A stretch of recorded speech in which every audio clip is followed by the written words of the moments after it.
Welcome, everyone. This is your friend, the DN What If, here with another exciting fanfiction. Today, we're diving into the story of what if Deku's childhood was never ordinary? If you enjoy this video, don't forget to hit that like button and subscribe for more fanfiction content just like this. Now, let's get started with the fanfic. Izuku Midoriya was still quirkless when he was 14 years old. This wasn't a surprise to anyone that knew him well. For 10 years of Izuku's life, he was beaten up, bruised, burned, and belittled for something that he wasn't even in control of. He was put through endless ridicule by his classmates. They pushed him whenever they can, tripped him when there was an opportunity, scoffed at his dreams to become a hero. It was even more painful for him that his childhood best friend, Katsuki Bakugo, was always at the forefront of his misfortune. They were the best of friends once, almost stuck to each other's hip even. Katsuki would always claim to become the world's #1 hero and Izuku would cheer him on. That was until his diagnosis came in. Katsuki began to torment him after that, getting every single one of his classmates to turn on him, laughing mockingly at every mention of his quirklessness, even going as far as to use his quirk on him, though he wouldn't leave a lasting mark. Even through all of that, things that would break a normal person and turn them down to the darkest of paths. Izuku was still kind to those who needed help. He would offer any assistance to all and any that calls him out, give them a hand with a smile on his face. He never cared for any of the words that they may call him. All he wanted to do was help people to the best of his abilities. Maybe that was one of the reasons why he did become what he is today. A person who is willing to break their own limit, a person who eases everyone's worries, a person who never backs down to protect those that they care about. A true hero. The world's symbol of hope. But before he is known as that, let us go back to that fateful day with Izuku.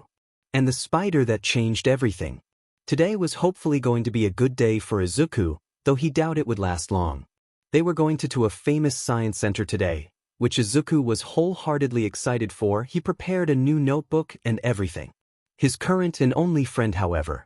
I don't get why you're so excited for this trip, Midoriya. Seems like a ton of boring stuff to me. Hitoshi Shinso drawled out. He personally hates science as a whole. Not because he couldn't be good at it, but because he couldn't be bothered to know what any of the stuff means. What's so important to know about how chemicals react anyways? Ah, come on, Shin. It's actually really cool. They experiment with all kinds of stuff there. Hero support gear, actual humanoid robots, mechanical enhancements to the human body, species genetic code dash. Izuku was cut off from rambling any further by the sound of explosion near his head, making him flinch out of his seat. Kaken. Deku. Lo and behold, there he was, Bakugo Katsuki in all his glory. With his signature scowl and feral grin. Why the hell are you even here, Bakugo? Shouldn't you be settling into your precious little seat by now? Shinso asked with a threatening tone. God, does he hate the DMNBSTRD? His ego is even bigger than some of his old bullies. Shut the hell up, you shitty extra. I ain't talking to yo dash. Bakugo's eyes turned a familiar blank. Hey everyta. You know, for a guy so smart, you sure do forget about things a lot. Now sit down at your seat and wait until our teacher arrive. Shinso finished with a smirk. He's definitely gonna be sad when he's out of it, but oh, is it so worth it? Izuku was still standing there terrified out of his mind. Oh God, he's gonna kill us afterwards. He whispered in a horrified voice. Meh, it could be worse. Shinso shrugged. His sheet-eating grin was plastered all over his face. How could it be Wadash? Just then, their homeroom teacher loudly opened the door, startling the students that were watching the interaction between the three. Izuku sighed. I'm starting to get tired of being interrupted here. He whispered mostly to himself. Unfortunately, Shinso heard him and sent him an amused look. Since when did you develop an attitude? Izuku immediately turned bright red and returned to his desk, not expecting anyone to even heard what he said, especially his friend. But before things can get better for the green-haired boy, the brainwash was lifted. On of a beach! Katsuki screamed out, making Izuku yelped. He was enraged at Shinso's little stunt, but thankfully, he noticed the teacher before he got the chance to strangle the violet insomniac. Alright then, moving on from that. Good morning, class. Good morning, sensei. They all greeted him, mostly just bored out of their minds. Okay then. Now let's get on to why we're all here today. Today's your field trip to the whatever it's called, Science Center. Most of the class groaned, except for Izuku of course. Though he wasn't a fan of the way their teacher had introduced today's event. Quiet down you lot. Now, before we go board the bus, there is someone that I need to introduce to you guys. Come in Yuroko. A man in a white lab coat then walked in. He wasn't really that much interesting looking to be honest. He looked to be about 35 to 40 years old, really average looking compared to most people nowadays. He also has black hair and wore a pair of round-rimmed glasses. Height-wise, he fits into the door frame quite well. All in all really plain. The only thing that caught their attention is the almost lizard-like arm on his right side. Hello class, my name is Teacher Yuroko. I'm going to be your guide for today and the new science teacher for the rest of your time here. It's a pleasure to meet you all. Now, do anyone have any questions that you want to ask before we go? We got some time to spare. He gave them a warm smile. A few hands raised up, none it really catching his attention apart from the excited green-haired boy. Yes? You have a question? Yuroko pointed at Izuku. Immediately, Izuku felt glares reaching him from every corner of the room, making him wonder if this was such a good idea in the first place. He took a nervous gulp of air and began to shakily ask his new teacher. How does your quirk work, Mr. Yuroko? I'm sorry if you don't like my questy dash. Stop it with the stuttering already, you quirkless reject. Let someone else important ask him. One of the girls mocked the terrified teen. Shinso was about to speak up, but then he saw the glare the new teacher was giving the girl. In fact, everyone in the room did. It was unsettling seeing it to say the least. You will not tolerate that kind of behavior when I'm teaching your class. Am I making it clear? Yuroko said in a fake happy tone. It was absolutely terrifying to even hear it from such a kind-looking man. Damn it. Bakugo grumbled inaudibly, clearly set off. And to answer your question, I didn't catch your name. It's Izuku. Izuku Midoriya, sir. Still kinda in shock that a teacher would be defending him of all people. Izuku hadn't even known the guy until 5 minutes ago. Excites him, but it's also very nerve-wracking in a strange way. He took a glance at Shinso, who was grinning from ear to ear at this new teacher. To answer your question, Midoriya, my quirk, from the outside, looks like a mutation type, does it not? Everyone nodded. Well, you're half right. It's actually my regeneration that caused this. Every time I lose a body part, it grows back just like a lizard's tail. It's not instantaneous and has the side effect of more reptile-like features on the regrown limb. Everyone's attention were now caught with just that, just like he had planned. You see, I didn't use to have this arm in the past. About 15 years ago, my arm was still as normal as ever. There was no enhancement, no claws, no scales, nothing. Just a regular old arm. People didn't think too much about what my quirk did. Because they never knew I had one in the first place, myself included. The whole class was definitely paying attention now. Even their homeroom teacher had a surprised look on his face and began listening to his colleague. Yes, I was misdiagnosed as quirkless, and it wasn't a very kind life during that time to be serious with you all. People would mock when they see me, people would point when I was mentioned, and people wouldn't see what I was capable of, choosing to see only what I was missing instead. One day, someone went too far with what they were doing, and as a result, I lost my arm in a so-called prank during my college days. All the students sat in stunned silence. They can see what their teacher was getting at, but none of them would go that far with Midoriya, right? Bakugo would almost scoff loudly at his new teacher if he was actually contemplating his words right now. I would never be that stupid to do even that to the shitty Deku. It would taint my clean record for you. But isn't hitting him with explosions every day enough for you to be banned from taking the test? His deeper thoughts questioned him. That's different. No one would care if I put that useless effing nerd in his rightful place. Then what's stopping you from going the extra mile, huh? Like you said, no one would care about him, right? Right. That sheet is for villains. I'm no if a villain. I'm gonna be the greatest goddamn hero the world has ever seen. Are you sure about what you're saying, Katsuki? No one has ever gone as far as you have with Deku. Bakugo shook his head to derail his current train of thought. Yeah, let's go back to listening to the DMN lizard now. It was painful losing my whole arm just because of a prank. A few days afterwards, I noticed a few scales forming on my right shoulder. I thought it was a residue of someone else's quirk, so I thought nothing of it. That was until a fourth of my arm came back with hard scales covering it after a full night's sleep. Some people would try and apologize to me after they found out I have a quirk, which is, okay, I guess. I didn't really believe their apologies, to be honest with you. Yuroko finished his story off with a shrug, ignoring the look on his student's face with extreme levels of professionality. After an awkward silence passed through the air, their homeroom teacher finally snapped out of his shock. All right, let's all start moving to bus, shall we? We'll be late if we're not hurry. No one argued with him. This day was turning out to be a very interesting one. After a while, things starts to slowly got back to what they were. Everybody was chatting with each other and Izuku was sitting next to Shinso as always during the trip. It was a weird dynamic between the two students. Izuku would always go off and ramble on about the latest hero and what their quirk does, while Shinso will just sit there and nod at whatever his friend just said. He doesn't really understand what most of the things his friend is talking about, but seeing his eyes just light up like an Olympic torch at the topic is really DMN fulfilling, honestly. Though he had to hide a smirk every time when the precious little nerd mentions his adoptive dads. On Izuku's side of things, he did in fact notice the murderous glare that promised pain Bakugo was giving him and Shinso. It really didn't help him deal with his nerves, like at all. But the rambling in his thoughts were reminded of the new teacher, Yuroko-sensei. His kindness towards Izuku was a strange occurrence, but definitely not an unwelcome one.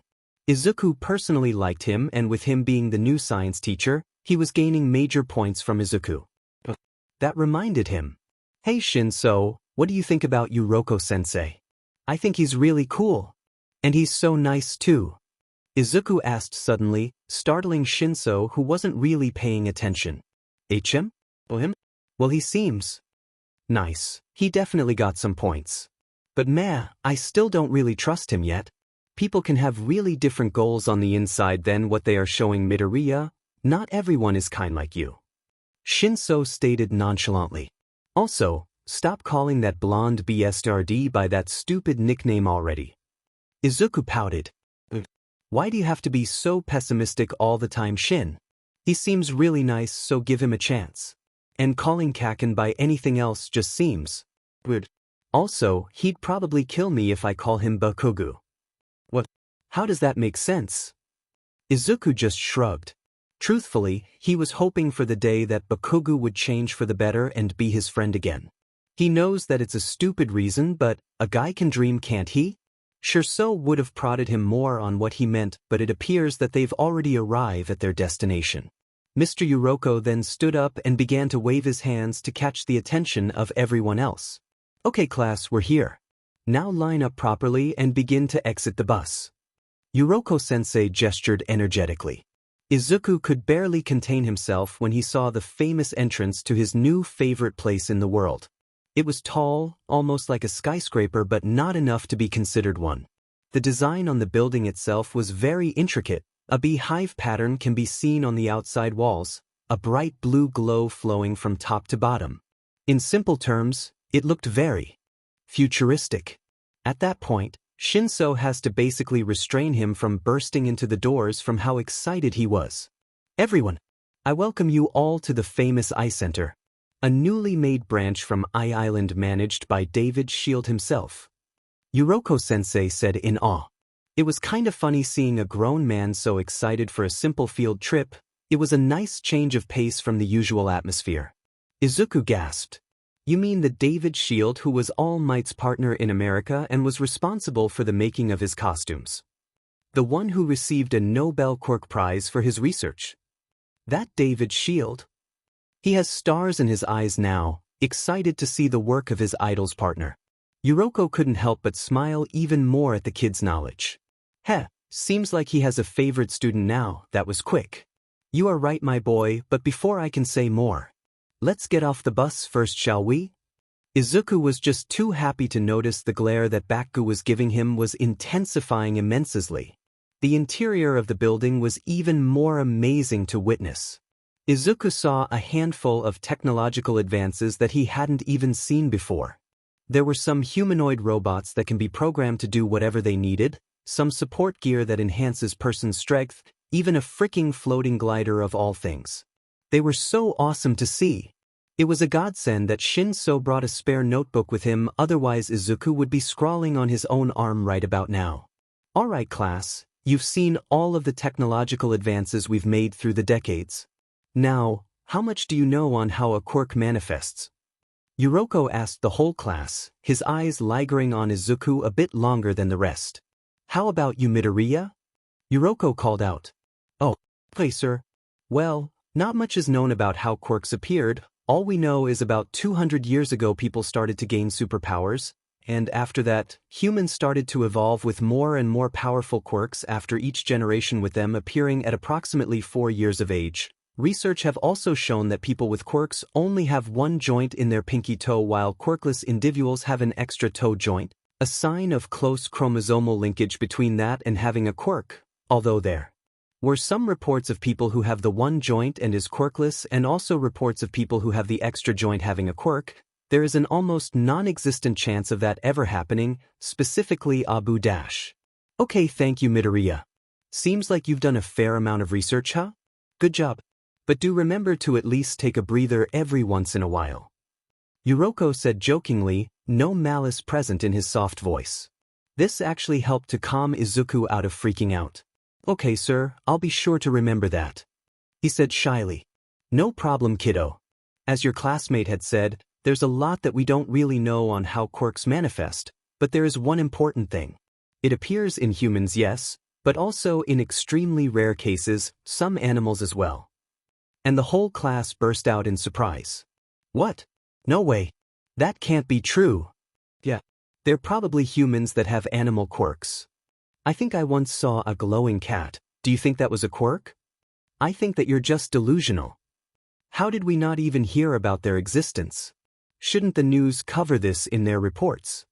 One student asked, confused. Well, the news didn't report about it because it was so rare, there were no sightings to actually report. Also, this isn't a secret or anything, it just isn't really widely known. I once even know a guy who had a pet rabbit that can breathe out flames. Anyways, since it seems that you guys are interested in this, want to see some of them? Yuroko said while their homeroom teacher stood there, looking very bored with his life. The whole class cheered and nodded excitedly except for Bakugo, who thinks this was stupid as F-. And Shinso, who already knew about one intelligent maniacal rat from his dad's job. Well, alrighty then. Let's go. The class was buzzing from excitement, even Shinso seems to be paying more attention now. Izuku is just practically radiating excitement at the possibility of actually seeing quirked animals. Okay class, we're here. Remember to be respectful to the scientist and animals. And whatever you do, do not touch anything, please. Yuroko-sensei pleaded exasperatedly. He opened the door and the sight that greeted them was an amazing one. There were so many freaking animals that it looked like a zoo. There were some dogs and cat, some birds here and there, some insects in tanks, even some reptiles. It was an astonishing sight. Even more so when they saw a small dog suddenly turn to the size of husky. Oh my god, this is amazing. Look at that frickin' bird. It has horns. That rabbit has wings. Hey, isn't that a glowing cat? Who cares about that? There's a demon baby dragon in there. It's so cute. Quiet down, class. I know you're excited and all, but we will check out all the animals in a moment. No need to worry. Yuroko's sweat dropped, kinda worried that they would run off at any moment. They all started to calm down a little bit. Good, now let's start off with the smallest ones, shall we? The insects. The class collectively groaned at their sensei's decision. There were so many things that cooler than some stupid bugs. Oh come on, it'll be fun. Just give it a try. Yuroko chuckled and began to lead his class towards the insects, none of them seemingly noticing a certain spider crawling near them. Izuku would have probably blacked out from the lack of air if Shinso didn't snap him out of his muttering session. Seriously, how can you not notice that you need to breathe every once in a while? Yee. Sorry Shinso, it's just so fascinating, you know? I mean, how did some animals gain a quirk? There seems to be no correlation to them having a quirk and their babies having one, 'cause you would have seen a ton more quirked animals popping up if that was the case. Izuku looked thoughtful as he theorized. Geez, don't ask me Midoriya, I'm not the mad quirk enthusiast here. Shinso responded tiredly. He was glad that Izuku had become his friend even after he revealed his quirk to him, even going as far as saying he'll be a great hero. But Demon wasn't the little nerd confusing sometimes. One moment he would cower at every bullies that came near him, and then another moment later he would be defending someone else from said bullies. Not to mention his incessant mutterings in class. Seriously, how does someone even think about that much that fast? Hey, I'm not mad. I'm just passionate, okay? Izuku pouted at Shinso. He tried to look angry, but it just makes him looking like a barking puppy who's trying to act tough. Shinso managed to stifle his laughter. Diamond the precious cinnamon roll, he's too innocent for his own good. Before he can continue with their conversation, however, Yuroko-sensei spoke up. Okay class, this kind woman here was willing to help us through all these animals here, so have some respect for her. Yuroko told his students kindly. Hi everyone. You don't really need to know me that well, so let's skip to the good part, shall we?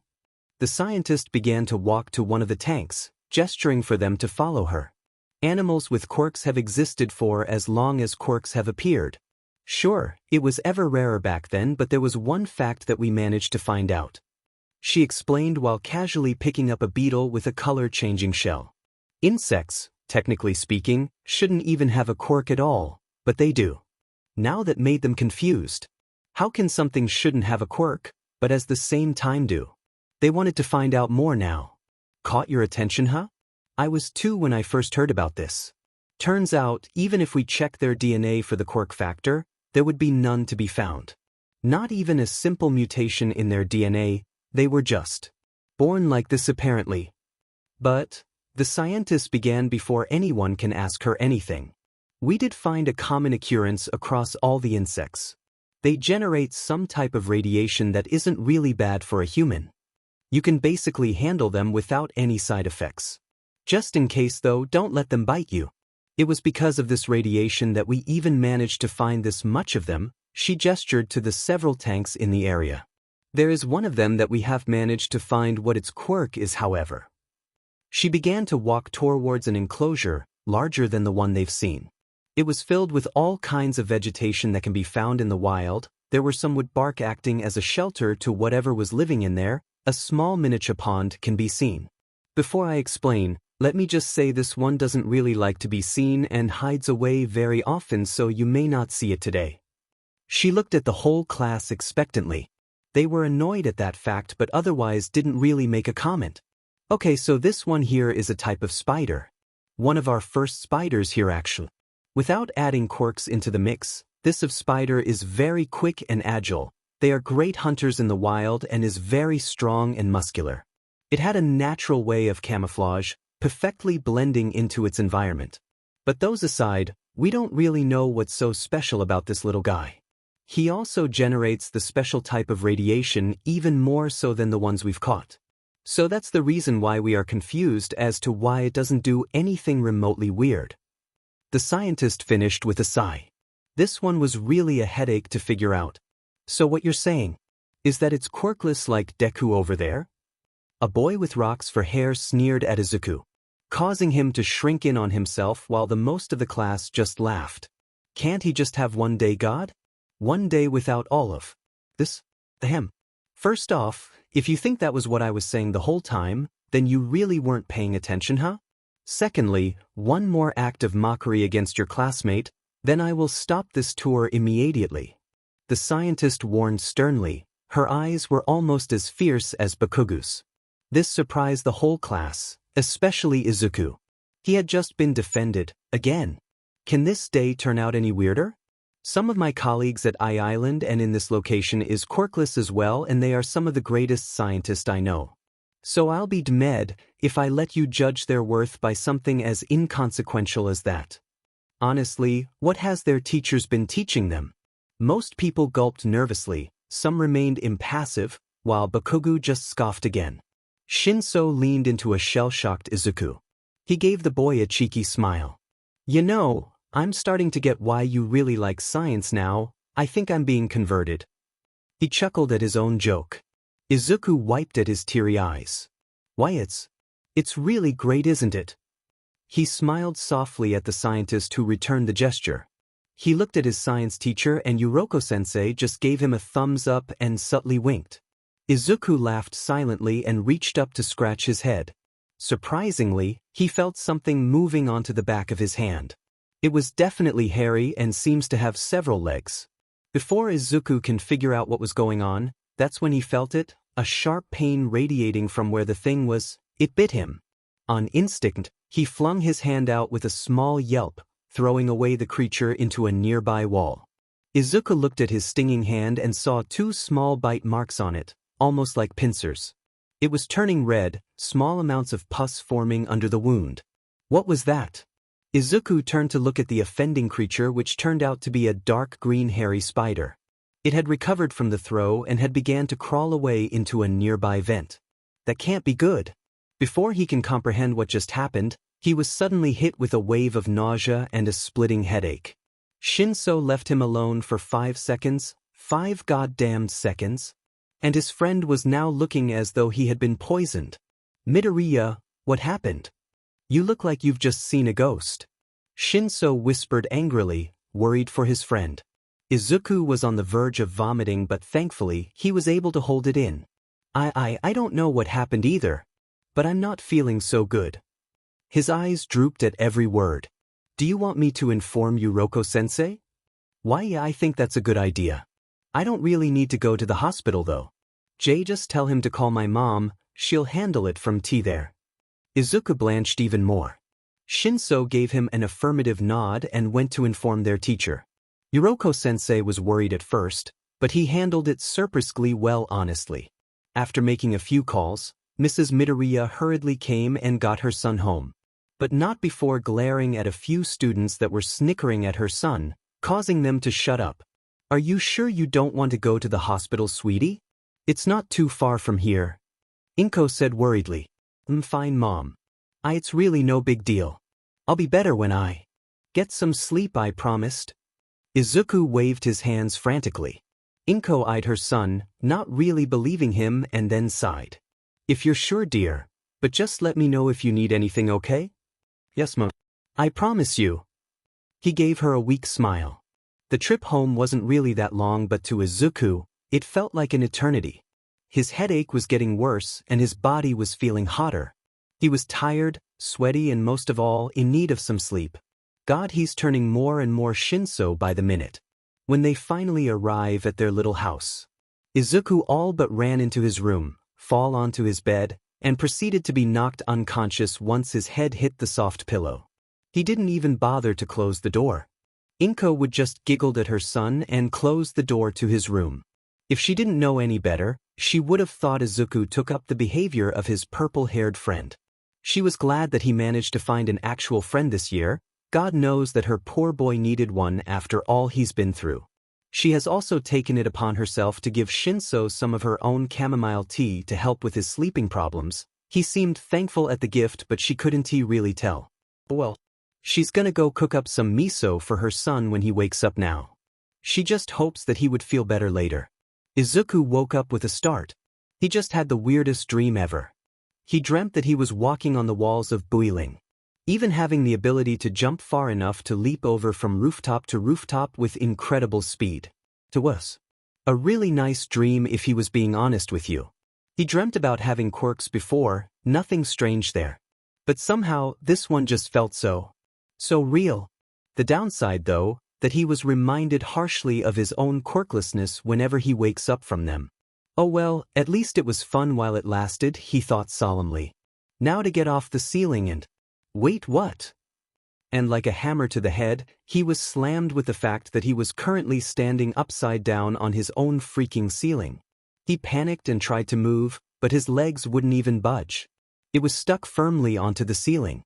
He had to use both of his hands to pry one of them off, but he used too much force and lost his balance.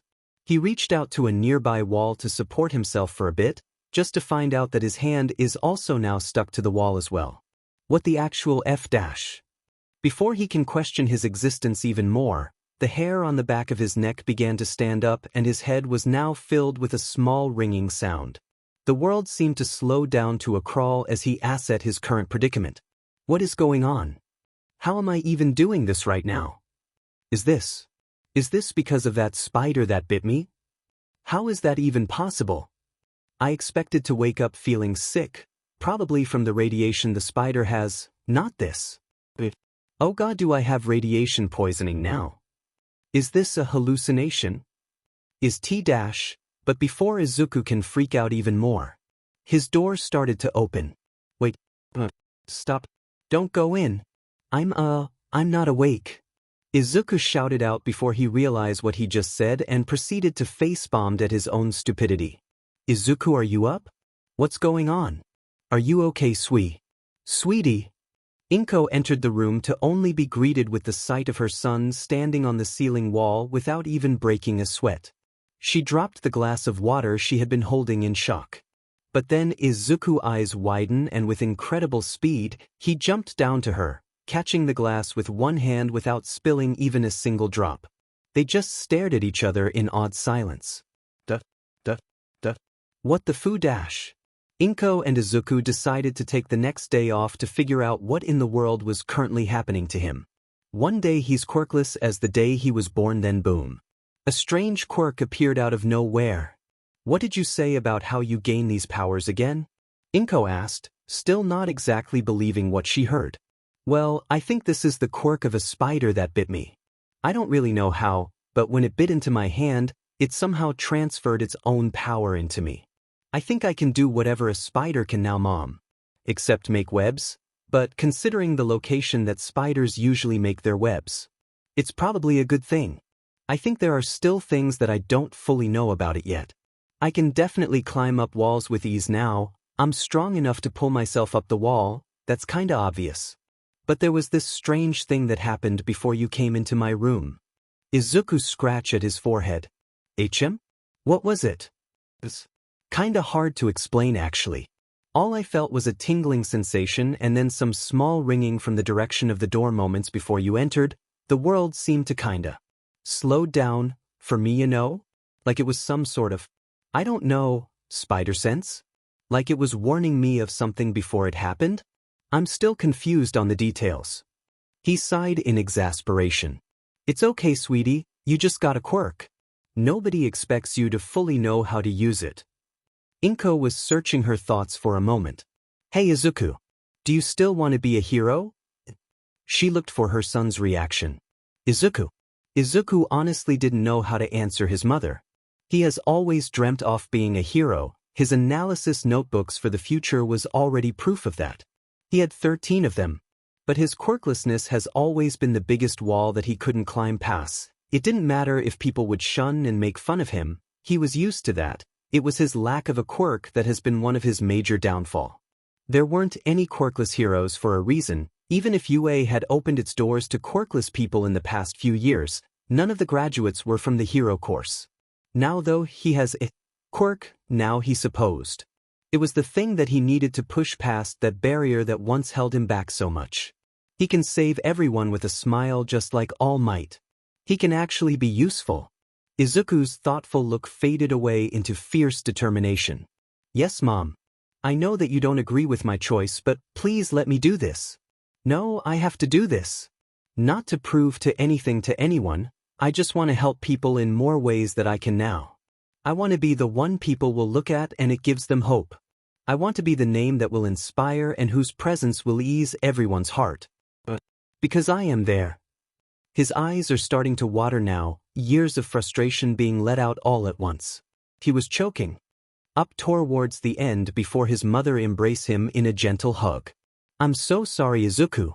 I'm such a bad parent.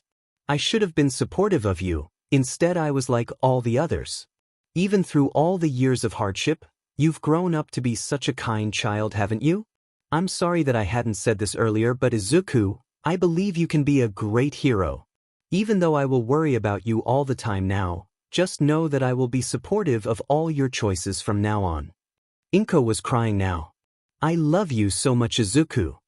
He sobbed and hugged his mom tighter. I love you too, Mom. I won't disappoint you. Izuku, never once in my life have I been disappointed you. You've always managed to make me proud. Your quirk is a special one, Izuku. That spider could have bitten anyone, but it chose you. You've been given a great power to hold, so you must also remember to take the responsibility that goes along with it. Can you do that for me, Izuku? She smiled at her little boy. I will, Mom. I will. He said, sniffling. Come on, dear, let's go wash up and eat.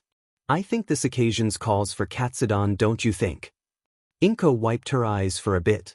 Katsudon? Oh, is there a spicy kind? Inko chuckled happily. Yes, there is. You know, if it wasn't for your father, I would have wondered how you can even stand some of the spice. Hey, okay, Mom, I'll go and wash up now. See you at dinner. Izuku ran off as fast as he could. Really glad that he and his mother could have had this talk. I wonder what Shinso would think when I tell him. The next day, Izuku and his mother went to get his quirk registered. They agreed to keep the whole story on how he got his quirk a secret because of obvious reasons. It really didn't take that long to register. All he needed to do was demonstrate a few of his abilities and then he can go home. Okay, try to climb up that wall. The doctor instructed. Here goes nothing then. He thought before he put 5 of his fingers on the wall. He can immediately feel when his quirk activated. He lifted up his other hand and repeated the process. It was difficult at first, but before he knows it, he was easily crawling around the wall in mere moments. Fascinating, there was another person who had a familiar quirk like yours. She had a frog quirk, I think, and even she couldn't crawl that fast. You truly can do whatever a spider can, huh? The doctor said, slightly amused. Okay then, now if you can please, grip onto this device with all your power. The doctor gave Izuku a small handheld device. He shrugged, closes his eyes and gripped tightly, not expecting it to be absolutely destroyed. I broke it. No need to worry, Mr. Midoriya, that kind of stuff happens all the time. Considering that device can read up to 3 tons, you can now assume that what you are capable of is higher than that amount. And as the doctor finished, Izuku and Inko jaws dropped at the implication. Just then, the room next door shook violently, making several objects in their room fall and creating a loud bang, startling everyone in the room. Sheesh, some quirk, huh? It's okay though, these rooms are built for sturdiness. Now Mr. Midori. Mr. Midoriya? Where are you? Both Inko and the doctor began to look around frantically for the boy. There was nowhere else he could have gone and the ceiling shows no sign of him. They both thought of the worst-case scenario before a voice sounded out. Guys? I'm right here? I haven't really wow. I can turn invisible? That's freaking awesome. But how do I turn it off? The disembodied voice of Izuku called out in surprise, confusion and amazement, somehow expressing all 3 at the same time. The doctor just gave out a bellowing laugh. Good God, Mr. Midoriya. You gave us quite the fright. Your quirk is definitely interesting. I don't know any spiders out there that can camouflage almost to the point of invisibility. You really are spectacular, aren't you? I'm sure with that, you're gonna make a great hero someday. No, I guarantee it. Izuku almost burst out sobbing at his encouragement and turned visible again. He knows that this kind of thing wouldn't happen if he was still quirkless, but just hearing someone doing it to him fills him with absolute joy. Thank you, doctor. I really appreciate it. No problem, kid. Now that that's all done, you can fill out the registry form here. Okay then, let's do it. And that was how the quirk, Spider, came to be. Shinso was still kinda worried for his friend.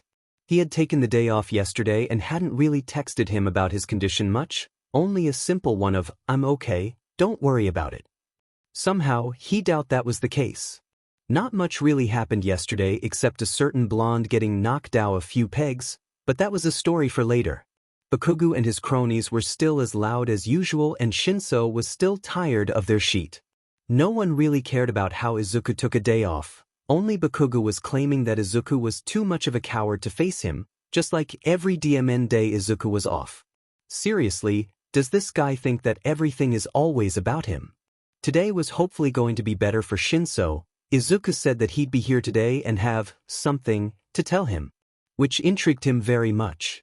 His loud dad dramatically exclaimed after reading it over his shoulder was that he was finally gonna confess his love to Shinso. His tired dad just told him that he's overreacting and he's probably just gonna invite Shinso over for dinner like last time, which is probably more believable than the first theory. He was waiting patiently for Izuku to arrive now. But after a while, he was now looking at the clock every couple of minutes. Even their teacher arrived before Izuku did. But fortunately for him, Izuku arrived just mere moments after their teacher opened the door. Midoriya. Go sit down. Yo. Can I say something to the class B before I sit down? Izuku asked nervously, fiddling with his hands. The older man just huffed. Fine. Make it quick now. We don't have the time to diddle-daddle. Izuku gulped audibly. Okay, sensei. But apparently, I have it a quirk now. He expected a lot of things. He expected sneers and mockery. Full-blown laughter from the class wasn't really one of them. Everyone was laughing their butts off. Even their teacher was wiping his eyes from laughing too much. Shinso was just sitting there confused. Good one, Midoriya. We really needed that today. Now please go sit down. The teacher said, still laughing. Slightly. But I'm not lying. I really do have, you know what, just let me show you. And just like that, the quirkless student that was once the joke of the class, jumped up, did a twisting flip mid-air, and stuck the landing on the freaking ceiling. He was just hanging there, defying the laws of gravity. Everyone's jaws were dropped from the stunt.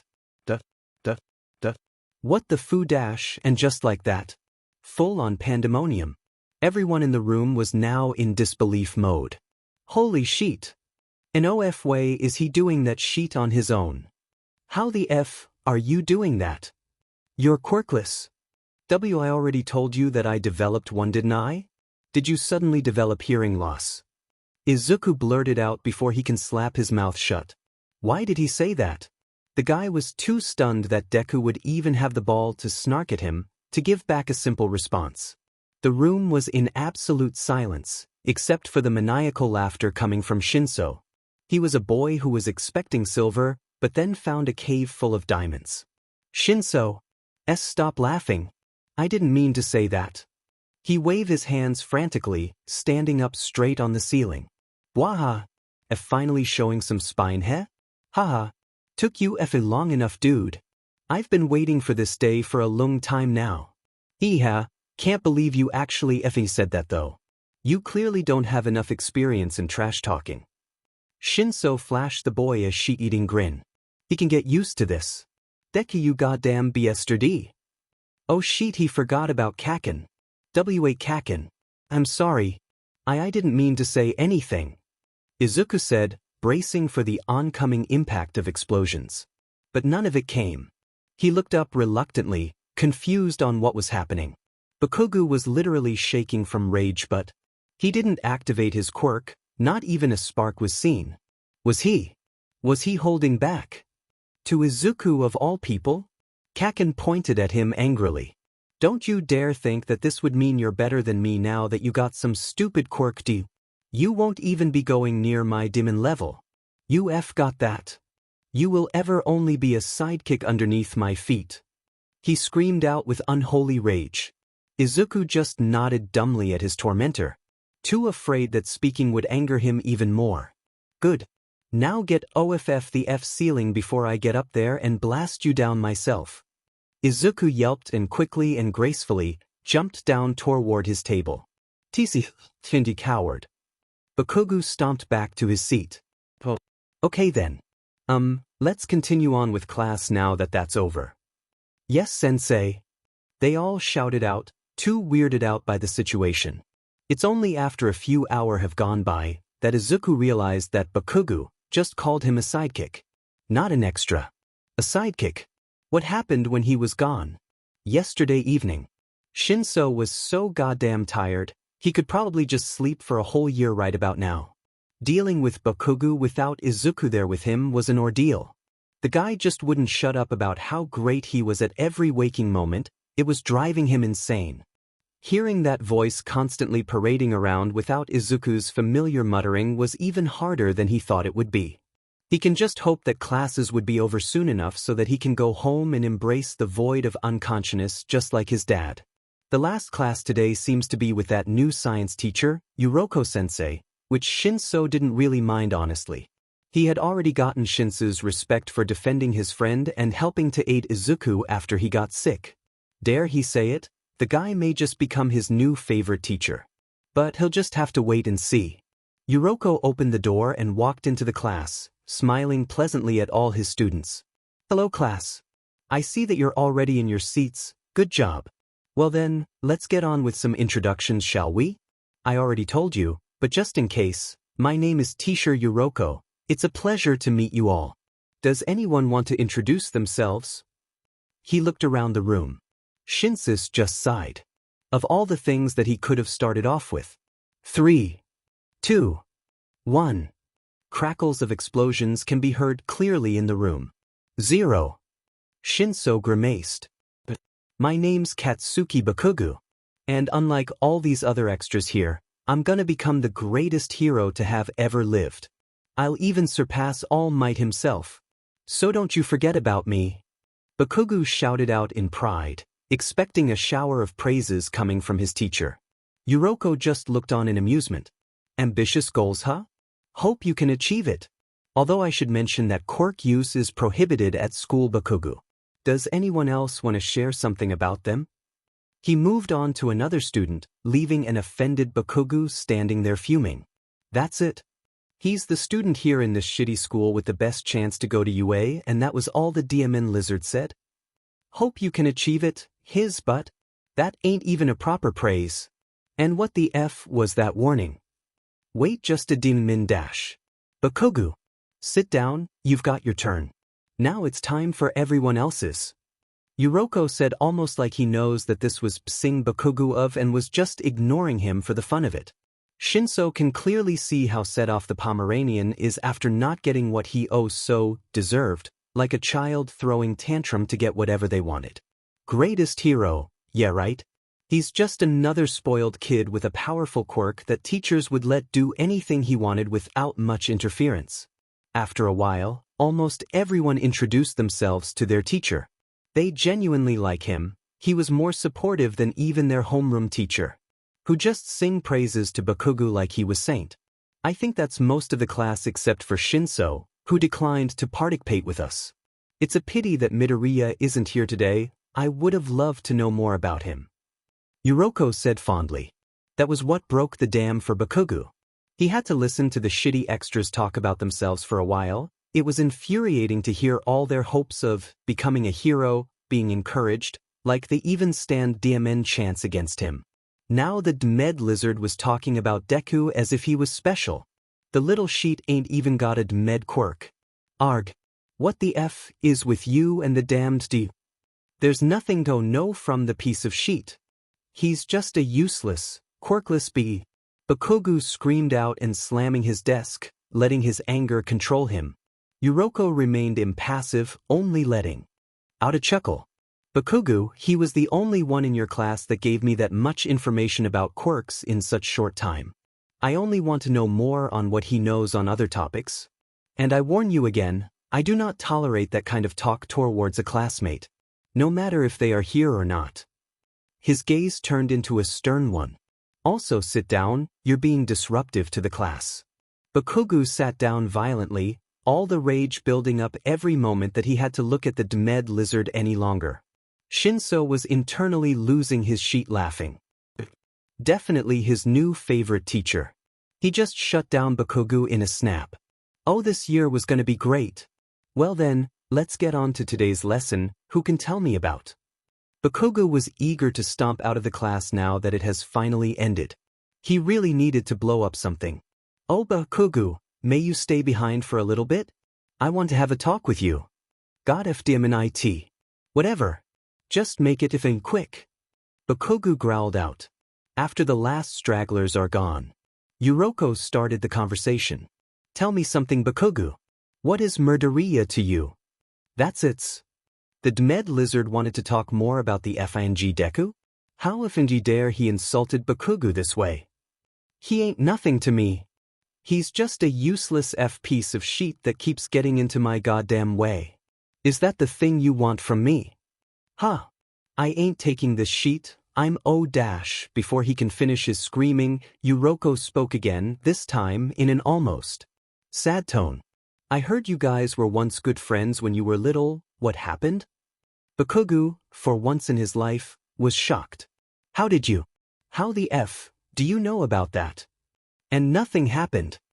He was just another pebble on my way. Always was. Always will be. He glared at his own teachers, eyes full of anger and hatred. Simple.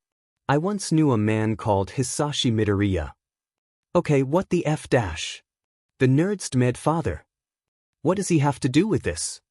Yuroko continued after seeing the confused look on Bakugu's face. Yes, I knew his father even before my quirk was discovered. He really was a kind man. He didn't care if I was quirkless or not. He just said that I looked like I needed a friend.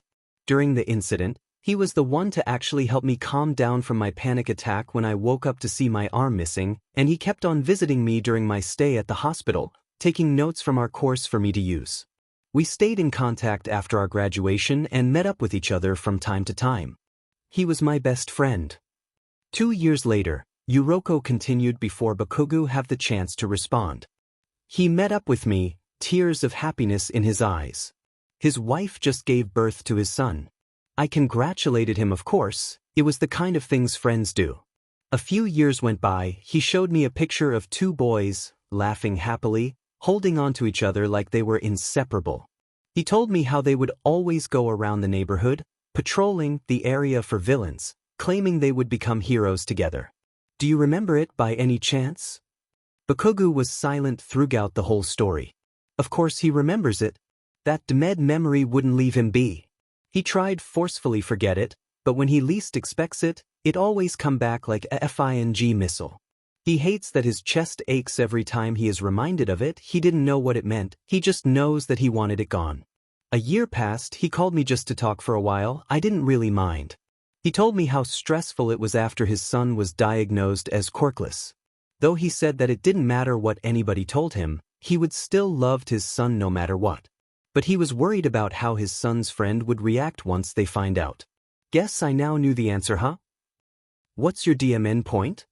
Bakugu asked while looking away from his teacher. Bakugu, you said that you're going to be the greatest hero the world has ever seen?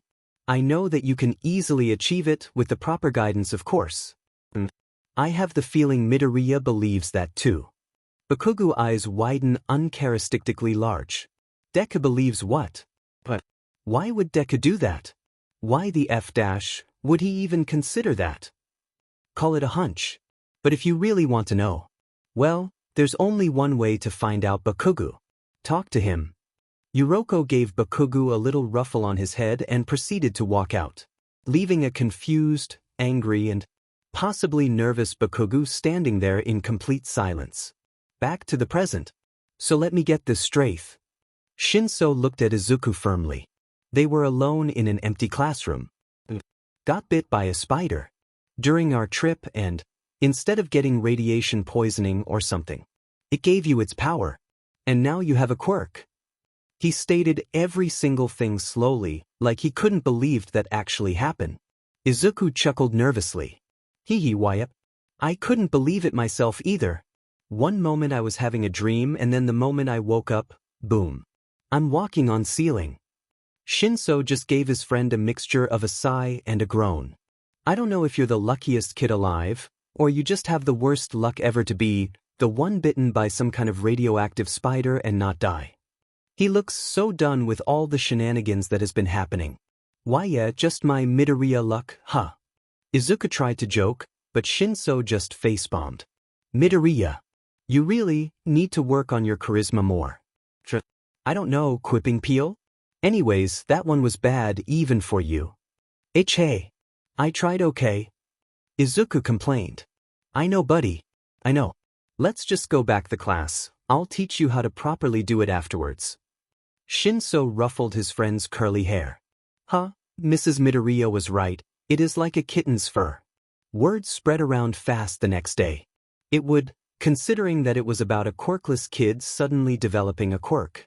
All of them was giving Izuku stares as he walked into the school. He would have panicked if he hadn't had his friend pulling him along, away from their watchful gaze. Thank you, Shinso. I think I almost passed out. Izuku blanched. Shinso nodded. Yeah, you looked like it too. No need to thank me. Let's just quickly go to class. I don't think I can handle more people staring at me like I'm a unicorn at the zoo. Izuku joked while quickening his pace. Nice one. You know, I can get used to this. Knew you? Not that you changed that drastically. Just seeing you show more of your sense of humor is nice. Shinso said awkwardly, hoping his friend hadn't gotten the wrong idea. Oh, but thanks. I'm glad that you think so. Come on. We'll be late if we don't hurry. Izuku grabbed his friend's arm and began to pull him. Shinso was too surprised at Izuku to protest. They were both running and laughing with each other now, having no idea what they're even laughing at. Not even noticing a certain blonde watching them from afar. Their teacher finally entered the classroom after a long time waiting. He walked up to the front of the class and began coughing to catch everyone's attention. You guys are finally in your third year now, so it's the time to get serious on what you want to do for your future. He said in a serious tone. I'll pass out the forms for your future plans in a moment, but... He grabbed the stack of papers and threw them into the air dramatically. All them waiting in anticipation. Everyone here is taking the hero course exam, am I correct? Their teacher tone shifted into a sweet one in an instant. It was very weird to witness to Izuku. Everyone in there was cheering now, whooping right, left and center. Showing off their quirks. One shooting fire from their arms, one turning their hands into rocks, one of Bakugu's cronies stretching out their fingers and a dude even taking out his own eyeballs. Gross. Izuku and Shinso were just sitting there, raising up their arms politely. Alright, these are all great quirks, everyone. But using them at school is prohibited, understood? Really? Since when did that guy cared about people using their quirks in class? He didn't seem to stop Bakugu when he used his, right, Midoriya? Midoriya? Shinso grumbled quietly to his friend only to find out his attention was elsewhere. Izuku was confused. He was sure that Bakugu would have jumped on this chance and announced to the whole class how better he was than them. But it didn't came. The only reaction Izuku found from the explosive blonde was a scoff and a grumble about something involving stupid extras and that he would beat them all. Izuku let out a sigh of relief, weirdly glad that his childhood friend was still the same. Though he was now only noticing how quiet Bakugu was being and grew worried again. I have an important thing to add. Our top student, Bakugu over there, is submitting his application toward UA High School. The teacher said with an excited glint in his eyes. The class reaction was unanimous. The national school? Isn't their acceptance scores ridiculously high or something? Yeah. They only take the best of the best, so there's bound to be some competition. Guys, this is Bakugu we're talking about here. He ain't some ordinary competition. At this point, Bakugu finally flashed a cocky smirk and stood up. You damn right I am. I'm gonna crush them all down and show them who's the real boss at the exam. I'm the only one here that got a DMN chance of even entering that school. You extras don't stand even a fraction of hair. He shouted like his usual Bakugu self and sat down grinning, gaining a groan from the whole class. Izuku was just relieved, glad that his friend hadn't been hit in the head or by some sort of quirk. But his relief was shattered when the teacher called out his name. Oh, Midoriya and Shinso, you guys want to go to UA too? Their teacher said boredly. The silence was deafening to Izuku. He was expecting them to laugh again like last time. Now the silence was only making him more and more uncomfortable each passing moment. Then the whispering started. PFT. He just got a quirk and he's planning on to UA? Yeah, right. He probably thinks that they take in charity cases. And should they even allow that kid to enter? His quirk is so villainous. I bet that he'd take control of the principal to let himself in. It wasn't anything that they haven't heard before, but why were they whispering? Were they worried about what Izuku would do? Just because he has a quirk now, they act all cautious. What the hell? Before Shinso can tell any of them off, an unsuspecting voice screamed out. If any one of you cowardly extras want to say something, have the DM and Ball TO say it out loud.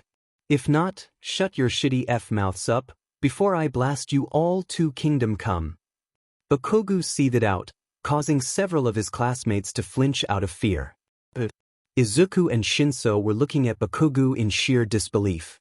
It wasn't quiet enough for Bakugo to not have heard at least some bits that their class was saying. In fact, they were pretty positive that he heard all of it.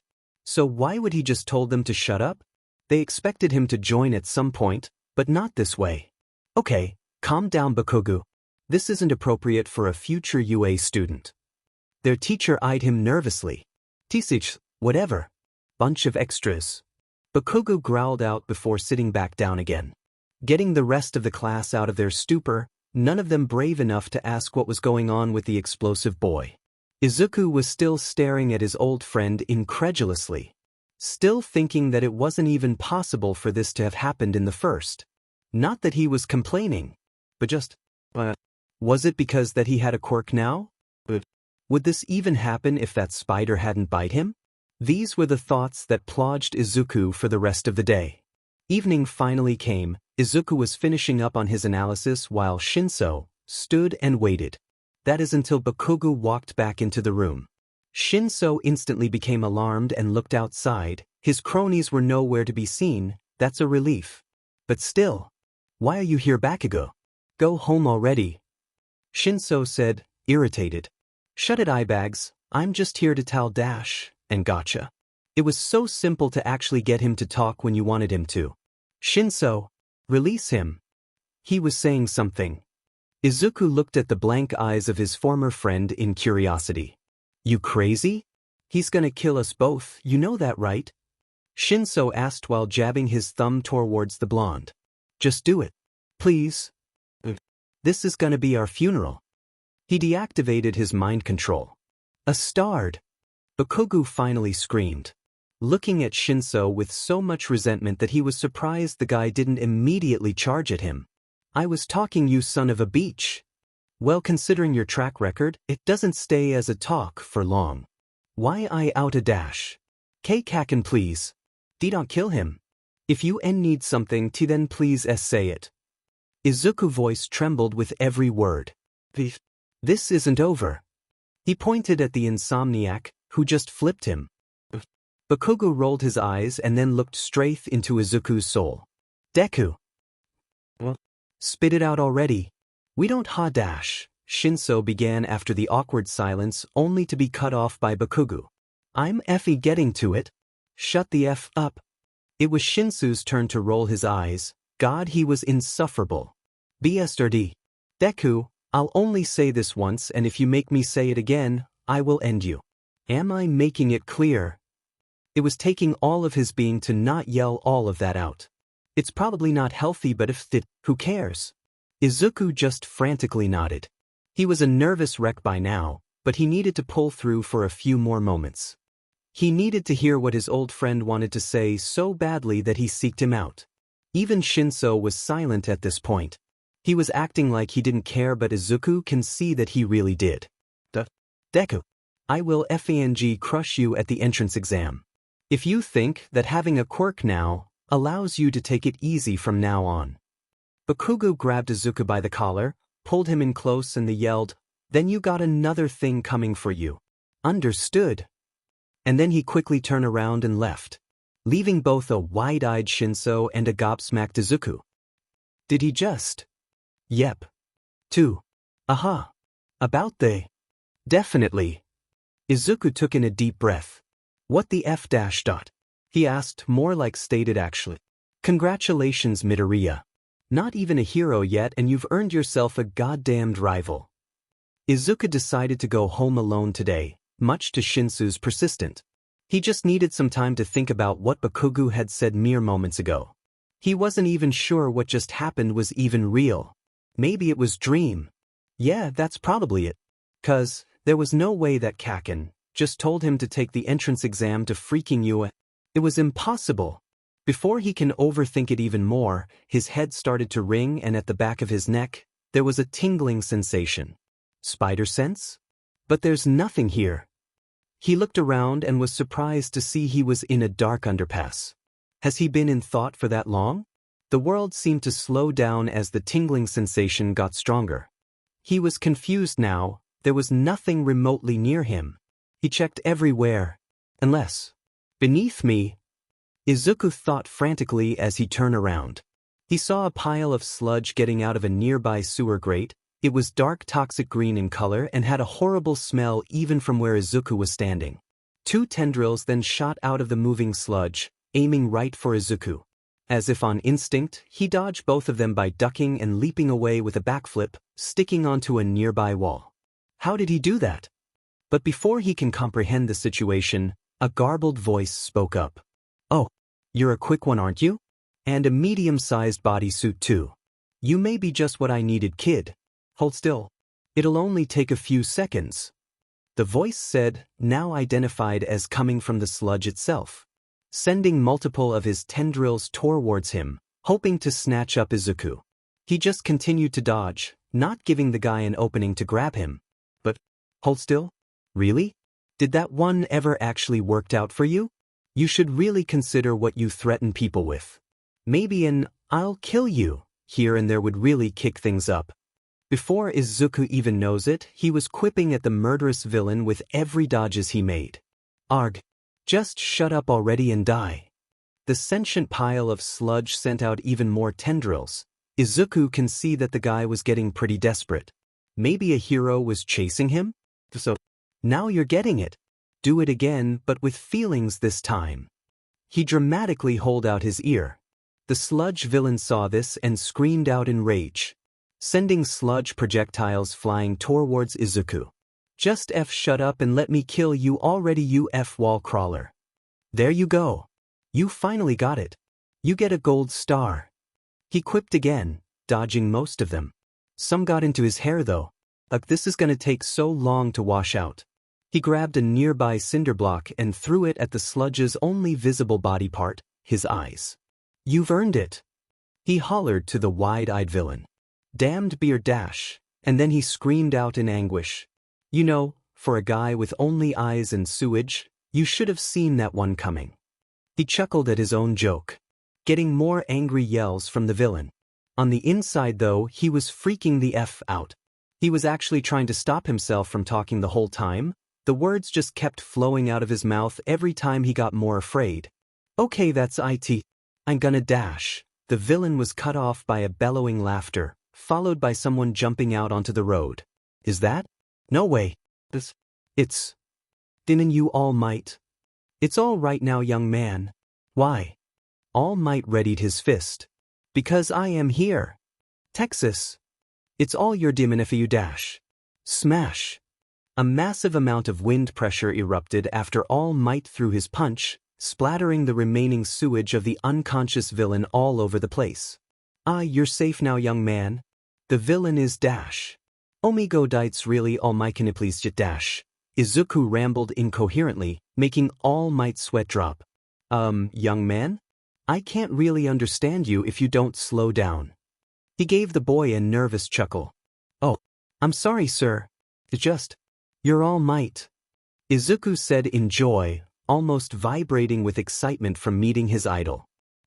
That I am indeed. Now, would you be so kind to help me contain this villain? He held out an empty bottle. Oh, of course, sir. Right away. And he began to help All Might of all people to gather up what's left of the villain. All Might scooped up his 2 eyeballs, gross, and dropped it inside. Izuku gathered up some of the sludge and when he was finished, he closed the bottle and handed it over to All Might with shaky hands. Here you go, sir. And may I have your autograph, please? Izuku couldn't help himself and squeaked that part out, gaining another boisterous laugh from All Might. Of course. My apologies, I haven't gotten your name yet. I'm sorry. It's Midoriya. Izuku Midoriya. Sir. Young Midoriya. You have helped me greatly in stalling the villain down. And for that I thank you. All Might bowed to Izuku, shocking the boy even more. Can this day get any weirder? And of course I will sign an autograph. It's the least that I can do. He held out his enormous hand. Izuku frantically searched around for his notebook and gave it to him. All Might grabbed a marker and flipped through a few pages to find a spot that he can sign for the fanboy. These analyses are quite good for someone his age. Impressive. Netsu might even like him.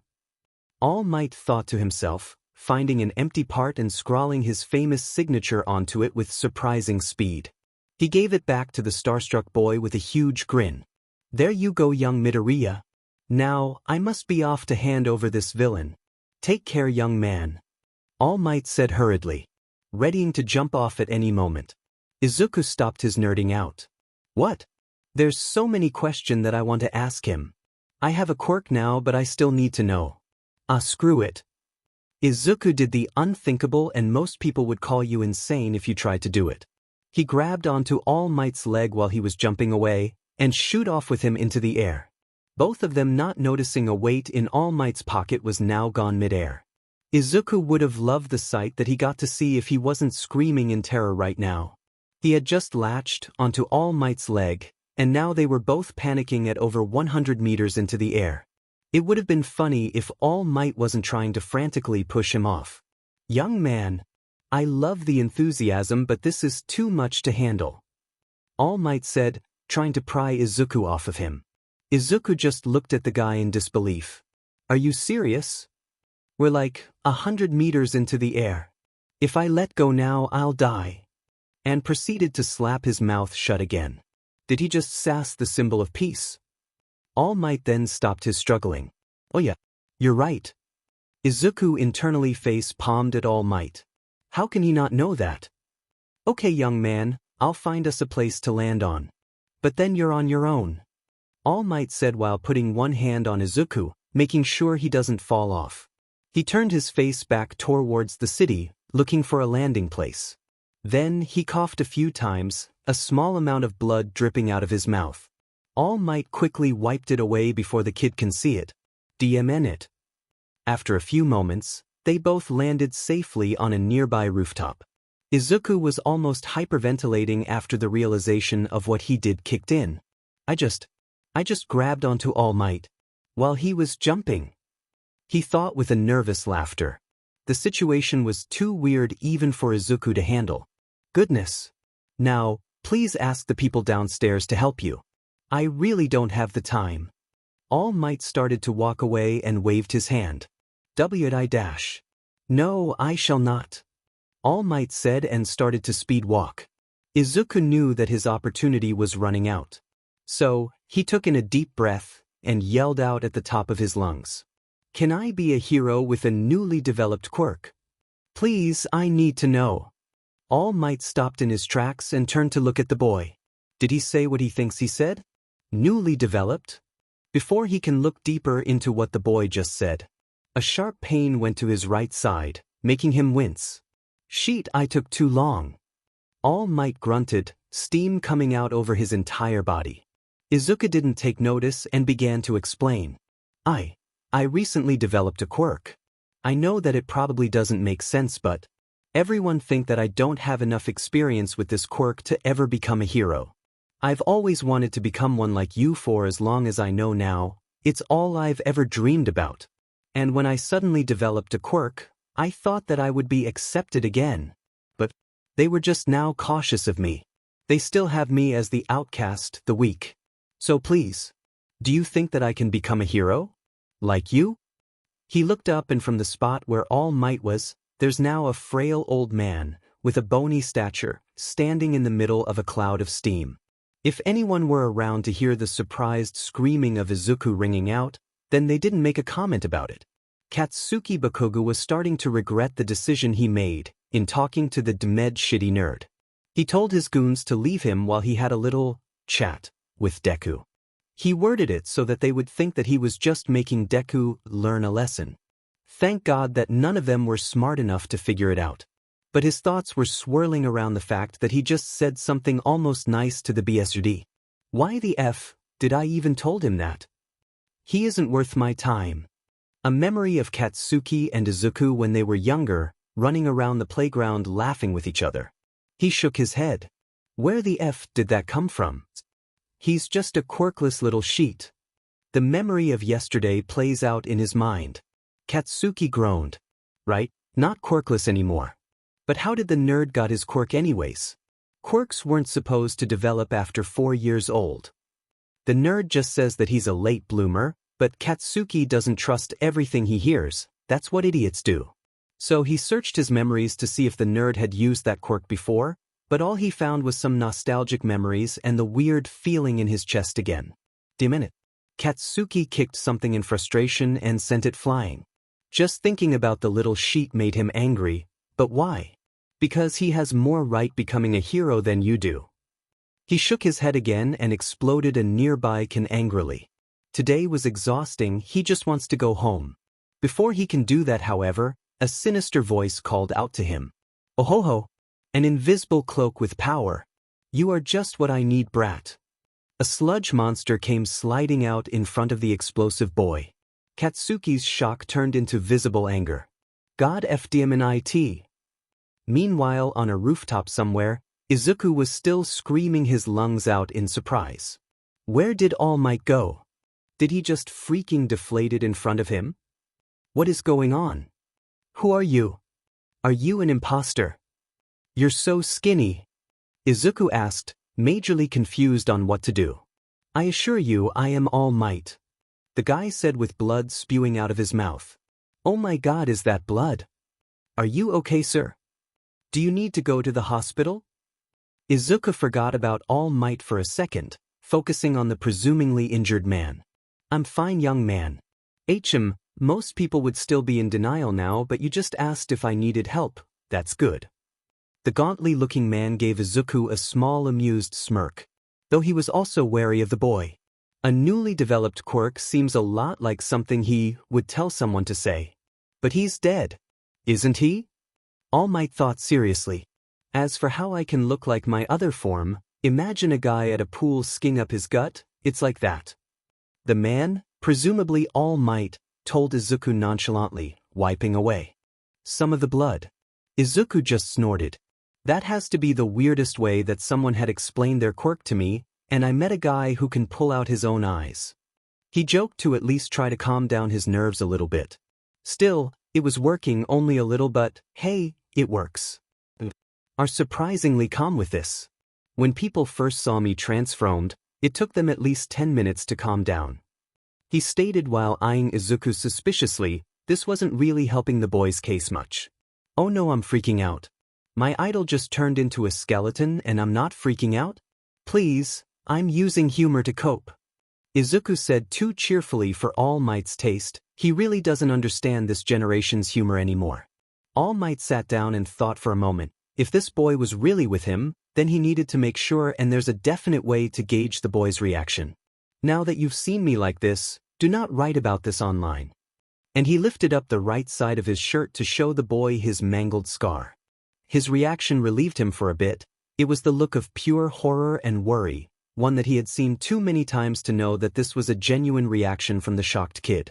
So he doesn't know about my injury, that's a relief. All for one wouldn't waste the chance to tell any of his minions my weakness. Still, he wasn't about to trust the boy that soon. Are you sure you're all right? That scar looks horrible. Izuku finally broke out of his silence, wondering who could have done this to the symbol of peace. I'm fine now. But 5 years ago, an enemy did this to me in an attack. It blew out half of my respiratory system and destroyed most of my stomach. The after effects of the surgery to keep me alive left me like this. My capacity to do hero work is now limited to 3 hours a day. All Might said bitterly. Izuku looked even greener than usual. 5 years ago. Was that when you fought Toxic Chainsaw? You're knowledgeable, I give you that, but no, that punk was tough, but he didn't even leave a scratch on me. This was the fight that wasn't shown to the public per my request. I will save people with a smile on my face. The symbol of peace cannot simply be bested by evil. That is the reason why I laugh, young man, to distract myself from the fear and from the pressure of the life of a hero. As All Might finished his speech, he took a look at Izuku. The boy was now wearing a solemn look, like he was in deep thought. Before All Might can get his attention, Izuku snapped up and looked at the hero with a nervous. All Might, I want to tell you something about my quirk, since you told me all of that. So may I? He gestured to the spot next to the bony man. All Might just shrugged as if to say, go right on ahead. Izuku sat down next to him, took a deep breath and said something that made All Might's heart stop for a moment. My quirk was not naturally developed. No, don't tell me. It was basically given to me. Don't tell me he's by a spider. And the world went silent to All Might as he processed what he just heard. What do you mean? An enormous explosion rang out from the distance, cutting off the skeletal man. He instinctively sent him hand down to his pockets to find the villain now missing from his grasp. Izuku looked at All Might's pocket and looked at the explosion. They both turned towards each other and said one word that perfectly described their situation. Oh shit. They both hurriedly ran to the site of the explosion. All Might begrudgingly being carried on Izuku's back to get there faster. He would have passed out from fanboying if it wasn't for the situation at hand. Come on. Hurry up, young man. All Might said urgently. I'm trying. It's hard to balance myself to go full speed without my arms. Izuku nervously yelled. On the inside, both of them were chastising themselves for what was happening. All Might lost the bottle because of me. I shouldn't have grabbed onto him. I'm just a drag on everyone. How can I possibly be considered a hero? I was so distracted by my time limit. I made such a big mistake while talking to my fan. How pathetic am I? Pathetic. I'm so sorry, All Might. Mom, I've failed you. Tears were gathering in his eyes now. But luckily, they made it to the scene without any drops falling. Izuku put All Might down, catching his breath for a bit. Not that he was tired much, it was just for him to collect his bearings. They both looked down the place that was once a shopping district. It was burning profusely. Windows were broken everywhere and the heroes were standing still, including All Might himself. He was still wallowing in his failure. Izuku recognized all of them immediately. It was Kamui Woods, Backdraft, Death Arms and Mount Lady. He looked through the crowd to see that it was definitely the sludge villain that attacked him. He grimaced and the tears started again. It's all your fault. I should have been here. Why are the heroes standing around? A civilian voiced out their thoughts. None of them have the right quirk. The villain had taken a middle schooler, another answered them. Then Izuku looked up again to see the villain keeping hold of someone, their familiar blood-red eyes full of panic and fear. To us. Kaken. And something inside of him lit up like a beacon. All Might would never forget the sight that he witnessed that day. He was shocked beyond belief. The boy, who he wrongly accused of working for him, ran in headfirst towards the fire and the flames without even a hint of hesitation. Everyone in the area also gasped in surprise and terror. Idiot! Get back here! Stop running! Death Arms yelled out angrily. The sludge villain took notice and he looked even angrier than before when he realized who it was. You again! I'll kill you! The villain used Katsuki's quirk to try and blast Izuku away, but he just easily flipped away from the attack, stuck on the wall and started running again. Deku? Katsuki finally noticed him. Why am I running? What am I doing? My legs can't stop. I don't even have a plan to pull him out. There are nothing to use besides. Wait, that might just work. Izuku smiled to himself as he formulates his plan. Hi there, miss me? Wanna start lesson number 2 then? Izuku said casually while leaping from wall to wall, dodging explosions and tendrils alike with graceful ease. Pulling on a broken pole, he broke off a piece of it and chucked it with power. It's called going to jail like a villain. 101. The trick won't work on me twice. The villain moved his eyes out of the way, laughing at his own genius. Until the piece flew straight into his mouth, choking him from the sudden appearance of an object down his throat. causing him to loosen his grip on Katsuki. "Are you sure about that?" Izuku said cheerfully while jumping up and grabbing some decorative rope that was still there and swinging down behind him. His crazy plan was actually working out wonderfully. Everyone was in awe from what they were seeing. The kid's speed, agility, strength and reflex was out of this world. Even the pro heroes were standing in amazement at what the kid was doing, especially All Might. "This kid," the man said in a hopeful voice. His form was getting bigger and bigger, steam rising from his body again. Izuku pulled several of the ropes down, holding them together to create a strong bond. "Here goes nothing." And then he ran towards the villain, who has now recovered enough to talk. "What are you doing with a bunch of stupid rope? I'm liquid. You can't hold on to me even if you wanted to." The villain mocked again, clearly not learning the lesson of underestimating Izuku. The boy in question just gave the villain a shaky smirk. "Oh, I know that, I'm not grabbing you." He took one end of his rope, throwing it around the villain. Then he unravels the rest and ran towards the crowd again while the guy was distracted. He caught the rope before it landed and was holding both ends tightly, effectively making a loop around the confused villain. "I'm grabbing him." And with a mighty pull, the rope went through the villain and he managed to pull Katsuki out of his predicament, getting cheers from the whole crowd as he did. "Oh my god, he did it. Yeah. Way to go, kid. Did you see all of his flipping and stuff? He was a natural. And he's a middle school student too. Look at that uniform." Katsuki finally got his bearings and screamed at the nerd that was pulling him out. "What are you doing?" "I don't dash. Kaken, please. You can yell at me later. But right now, I need you to blast that guy open." Izuku pointed at the now enraged villain charging at them. Before Katsuki can even react, something or someone stood in the middle of the way of the oncoming villain. Several people screamed out of joy, and some of the heroes finally relaxed from who just arrived.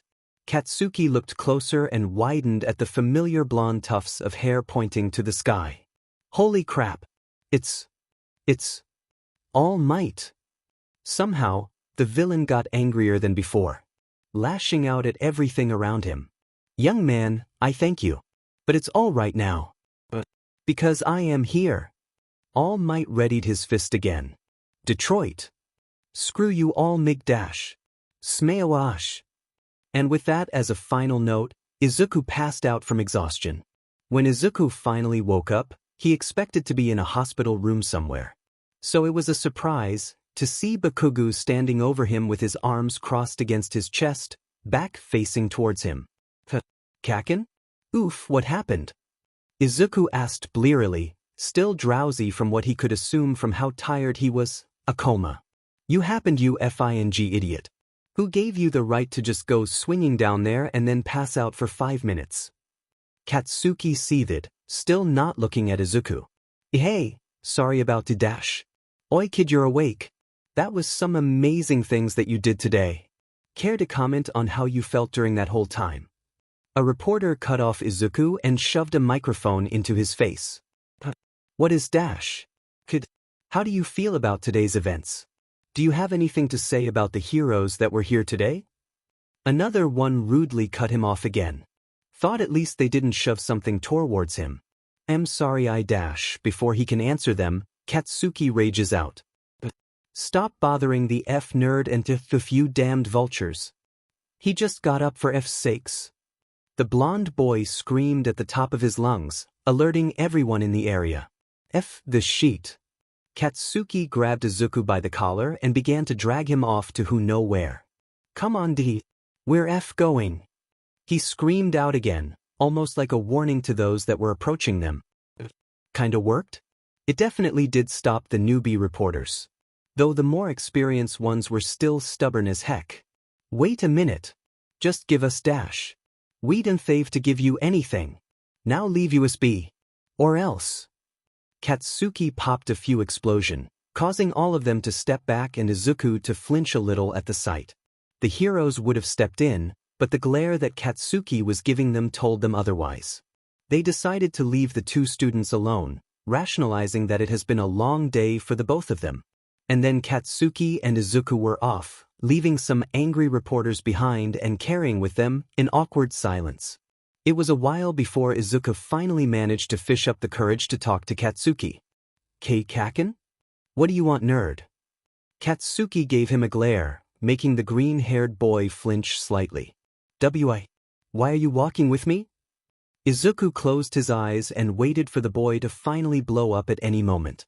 But it never came. Katsuki just held an impassive face the whole time. Just felt like it. Got a problem with that. The explosive blonde said without a hint of anger, just calmness. It was unnerving, honestly. Seeing Kaken. Not being Kaken. So he got up his courage again and asked the question that has been plaguing him for a while. No, just, why today? Is it because I have a quirk now? Izuku asked, afraid on what Katsuki's answer may be. Katsuki actually didn't know how to respond to that one. So he stopped walking for a moment and gathered up his thoughts. Izuku was nervous on what he was about to say. Yes? Maybe. I don't really know either. But really, it just makes you more tolerable. And as for why now? Memories of Izuku laughing happily with him fills his mind. They were screaming at the top of their lungs about chasing villains, and never once did he saw that smile of Izuku falter. It only shined even brighter. It was giving him several confusing feelings that he didn't really hate. He doesn't know how to describe them other than the fact that it was strange. None of your dmed business. And he kept on walking with a confused Izuku, not knowing whether to cry from happiness or to sit down and weep. They walked together for a moment before they split off, Bakugo even giving his goodbyes properly this time. Only cursing out Izuku once. He'd consider that a major improvement. Spirits was in high hopes when a familiar voice calls out, I am here. The symbol of peace introduced himself, Izuku yelping in surprise at the loud sound. All Might. What are you doing here? Didn't I saw you with a swarm of reporters a while ago? The man just gave Izuku his signature laugh and a thumbs up. Evading the press is easy. The reason? Because I am All Mig Dash. And he reverted back into his other form, spitting blood out like a faucet. It was really not a pretty sight. All Might. Jesus, you call this fine? Here, have some tissues. Izuku didn't know where he kept the courage to actually scold down All Might, but he found that it was very useful for this situation. Thank you, young Midoriya. The boy was actually reminding him of how Chio would treat him if she found out he skipped out on meals in favor of hero work. He did not like the implication of this, especially if the boy was about to accept what he was going to offer him. Anyways, young man, I came all the way here to give my thanks to you and to give some advice. Though that friend of yours was making the task rather difficult. All Might let out some amused chuckles. If it wasn't for your quick actions and skills, I would have just been as helpless as all those civilians. I thank you greatly for that. No, All Might, you shouldn't thank me. It was my fault in the first place. I interrupted your hero work and let everyone get in danger because of it. I'm no hero.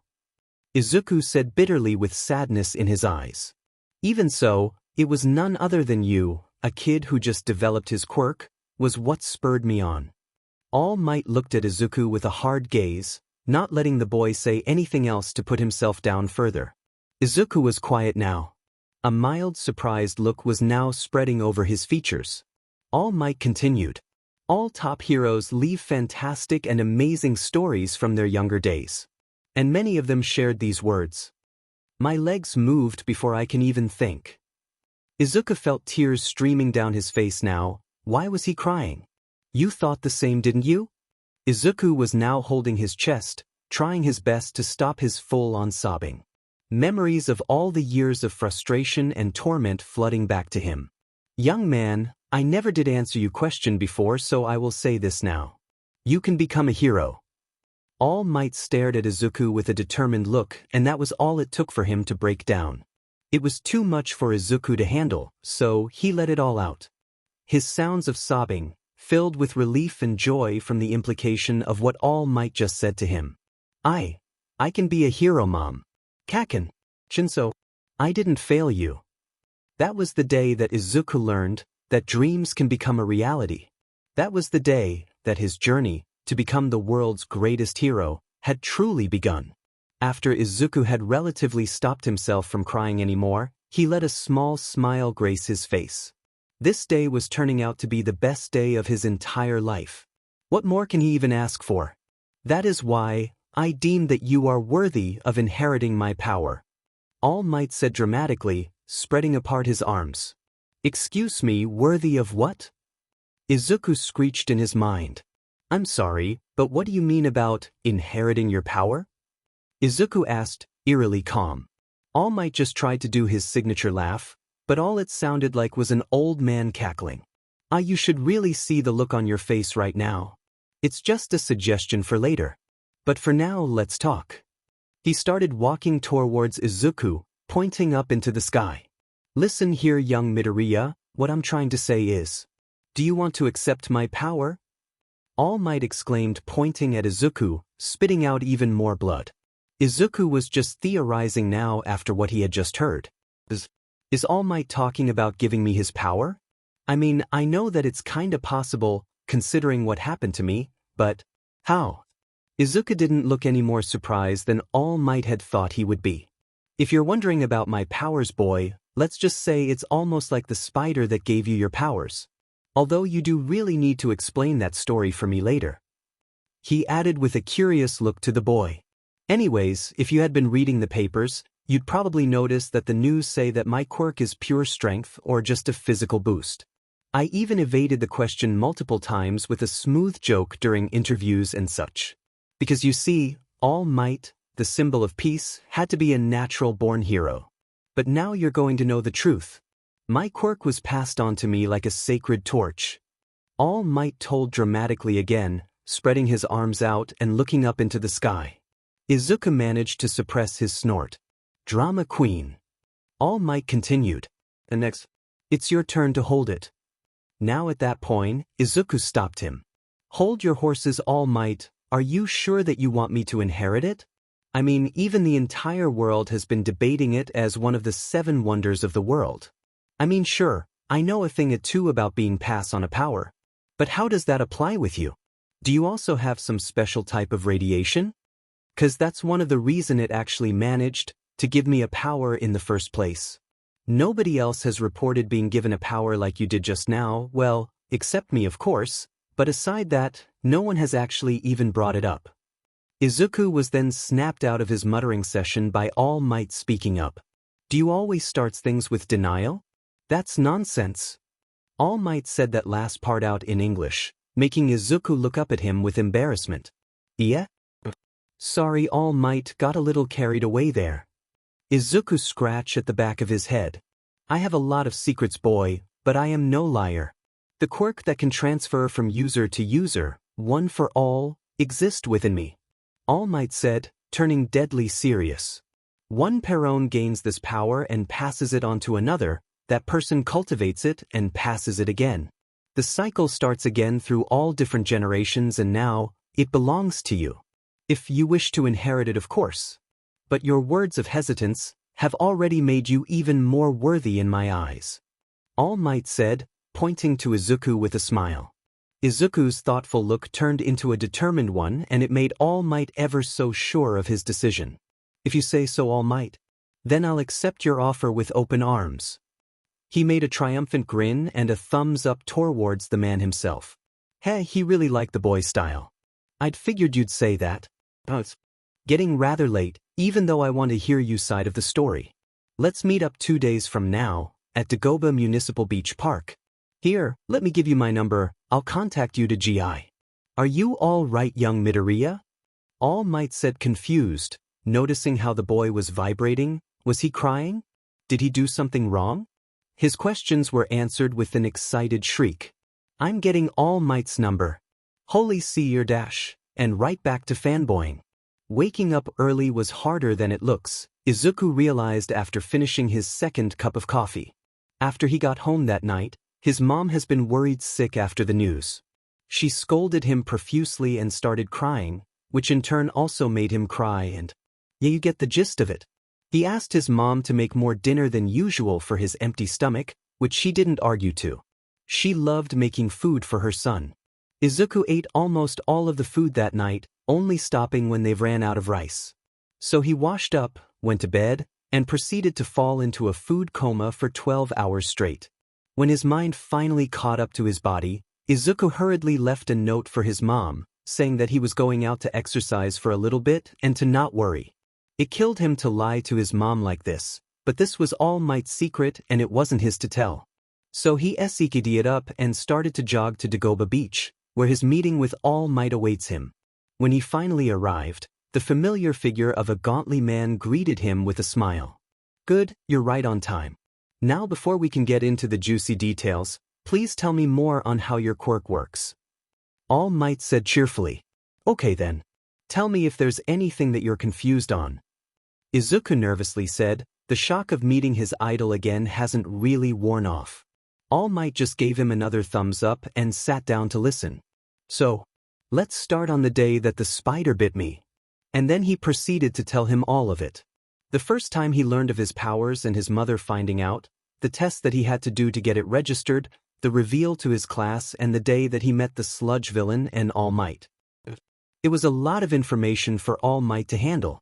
In many ways, he and the boy are the same, with them being both quirkless when they were young and both being given extraordinary powers to wield. It was nice to find someone else that he can relate to, even if it was his own successor. But there is something that was bothering him. What happened to the spider after it bit you? All Might asked, genuinely curious about its fate. Izuku paused.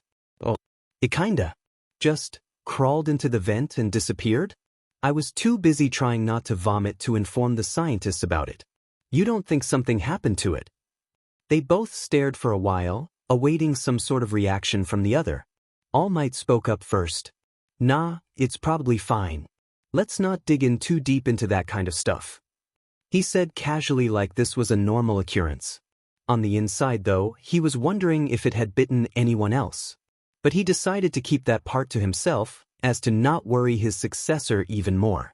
Anyways, now that that's all done, let's talk about the reason why we're here in the first place. All Might stood up and pointed to the mountains of trash on the beach. What do you see, young Midoriya? Honestly? With my eyes. But yeah, I do see the heaping pile of trash. Kinda hard not to when it's literally covering the horizon. Nice one, kid. But we aren't here for jokes today, no. You see, this beach when I was younger used to be very beautiful. But, due to the currents around here, it usually wash up trash down the shore. People took advantage of this and started illegally dumping their trash here.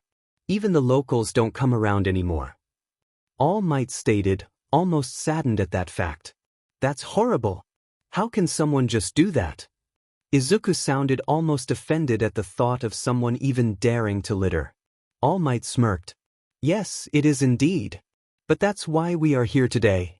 You know, being a hero isn't always about stopping crime and defeating villains. Back then, some hero would volunteer to do some community service to give back to the people they helped. Even civilians were taking part. He let out a sigh. But alas, after a while, heroes stopped doing it altogether. That is why we're here today. To clean up this beach and prepare you to become a proper vessel. He turned back into his hero form, jumping down the beach and crushing a large fridge in the area with the palm of his hand, even blasting a nearby portion of the trash, revealing the morning sun. It was so cool. I get it now. But, what do you mean, proper vessel? Izuku asked, genuinely confused. Didn't All Might himself say that he was worthy? You may be worthy, but if you don't train hard enough to prepare your body, your limbs would shoot off if you tried to use it. All Might said, way too cheerful for Izuku's taste. How can the man even say that with a straight look on his face? Izuku looked haunted. Why, you know, All Might? That would have been really crucial information for you to mention yesterday. Well, at least I told you, didn't I? Now chop chop. Your body ain't going to train itself. And so begins the first day of hell training for the poor boy. The first day honestly wasn't so bad. All Might had figured out how Izuku can get a good sweat despite his spider strength, and it was surprisingly ingenious of him. Though pulling 2 trucks and a fridge around the beach seems a bit of an overkill. When all was said and done, Izuku was breathing hard and his shirt was now drenched in sweat. It was a considerably good workout for him. So, what do you think about your first day of training young Midoriya? All Might, now in his skinny form, asked Izuku. The boy was still panting a bit. Phew. It was exhausting. But I do feel a lot better than before. He sat down to steady his breathing. That's the spirit, my boy. If you keep this up, you'll be in tip-top shape in no time. All Might flashed a proud grin. You're lucky that your powers lets you do whatever a spider can, otherwise a lot of this would have been impossible for you to do. He added with a whisper. Why? Though I'm still wondering why I don't produce any webs. Shouldn't spiders be able to do that? Izuku wondered tiredly. His powers were still confusing to him. It's no big deal, young Midoriya. Your wits and intelligence should be enough to make up for what you lack anyways. The man said encouragingly to his successor. Still though, would have been cool if I had them. Then Izuku was struck with a thought. A lot of the stuff he's been gathering were metal scraps that people left behind. There were even a collection of circuit boards that were left to waste on a big pile, and even some reusable part of a computer. So maybe. Hey All Might? What if I make my own webs? Izuku said with an excited glint in his eyes. All Might just smiled even harder at the boy's adaptability. That's a great idea, young Midoriya. Now that's what I call using your head. But where are you going to find the materials for your project? Oh, some of the scrap here should work pretty fine for the base. I do need some chemicals to actually try and make a web that can actually be useful though. Maybe I'll ask my science teacher to show me where to buy them. Izuku finished with a shrug, but the glint in his eyes hasn't disappeared yet. Then it's settled then. I look forward to what you can show me, young Midoriya. All Might put one hand on Izuku's shoulder, gave him a nod before turning and walking away. Leaving Izuku behind, more determined than he has ever been. I should have brought more coffee to class. Izuku thought as he was struggling to even stay awake and function properly like a normal human being.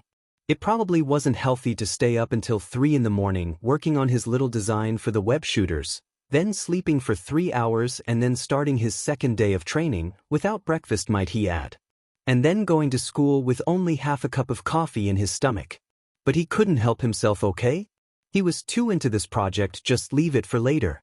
Shinso didn't know what to say when his friend showed up to class, looking more tired than Eraserhead after a night's patrol. So he settled for a raised eyebrow to show his curiosity. Izuku just looked at him and simply shook his head, signaling a very clear message of, don't ask. Bakugo on the other hand. Deku, why the F? Do you look like you've been running on your last FA fumes? Katsuki cut out the bullshit and got straight into the point. The blonde only now noticed the hungry look that the nerd was giving. His coffee? Oh no, you effing you don't. This is effing mine. He grabbed his coffee the moment he saw the little sheet went for it, causing Izuku to all but pouted. But Kakaijin, I need it. Izuku tried to tiredly grab for it again, much to Katsuki's rage. Get the F off me, you F gremlin. Katsuki raged out, holding the cup of coffee out of Izuku's reach. I'll only take a sip. Just let me dash. No, Hey Midoriya. Knock knock. Who's dash? Izuku was hit by the familiar feeling of Shinsu's mind control, letting go of Katsuki's arm. Go down to the nurse's office and take a DMN nap. Shinso commanded his friend, watching him shuffling away like a zombie. Katsuki just eyed the boy angrily. None of them saying anything to each other, until Katsuki grumbled out something that surprised them all. Thanks. IFNG guess. Katsuki looked away and sat down, leaving a stunned Shinso standing and a shocked class. You're welcome? The boy awkwardly responded, not knowing how to deal with a situation like this. The explosive blonde just grunted and didn't say anything else. What the hell happened to him? Izuku woke up and joined the land of the living about an hour later. Just in time for Yuroko's class. He was excited for this one. They were practicing with chemicals today. And he just couldn't help but look forward to it. Izuku entered the classroom to be greeted with the sight of his sensei smiling softly at him. Midoriya. You're right on time. Please get seated. Class is about to start. Yuroko said kindly and gestured to his seat. Izuku bowed to him and complied. Took you effing long enough, you effing nerd. Katsuki growled. Softly? Can that even be a thing? Yuriko raised an eyebrow in amusement, looking at the blonde boy. Katsuki saw this, rolled his eyes at their teacher and looked away. Izuku was just confused seeing their interaction. Was he missing something important here? Shinso was just sitting there, contemplating whether or not he was in another universe. Alright class. Now that we're all here, let's get to today's assignment, shall we? Follow me to the lab. And so they did. They really liked this teacher, so there weren't any complaints. When they arrived at the lab, they saw several chemical pictures, already laid out on multiple tables. They were seriously ecstatic on what they were going to experiment on today. Now please choose a table and get into groups of 3. I'll be giving you the assignment in a moment. Yuriko said while pulling out a stack of paper, gesturing for them to go in without him. Shinso and Midoriya were obviously paired together, but nobody else wanted to be with them. So, settling his eyes on a certain blonde who hasn't joined anyone yet, he took a big gulp of air and decided to wing it. Midoriya? Midoriya, what do you do dash? No. No, we are not getting him into OU dash. Hey Kaken. W, would you want to J join my G group? Only if Y you want to though. Izuku asked Katsuki, getting amused looks from the class who's waiting for a show to happen. But one of Bakugu's cronies mocked out. Ha! On why if you dash, shut up already if you can't speak properly, go back to your loser of group. He's in mine anyways. The bully mocked him, getting laughter from the class. Izuku shrinked in on himself, already regretting his decision. Just then an explosion came near the bully's face, making Izuku flinch by reflex and the bully to pale. I decides who gets to be in my group F face. And I decided that it doesn't involve any of you extras. If I even hear a sound that is even similar to a complaint, you're dead. Katsuki's voice held a dangerous tone that none of them wanted to F with. The bully just garbled out nonsense apologies and scrambled away from the angry blonde. Where's you effing table Deku? Katsuki commanded the still horrified Izuku. Alright over there. Izuku pointed in fear and confusion. He didn't want to question Kaken on his decision. They both walked back to their table, leaving the class to wonder what the fresh hell was happening today. Shinso was now adamant that he was sent into another universe where Bakugu was actually cool. Yuriko stood behind the door with a smile.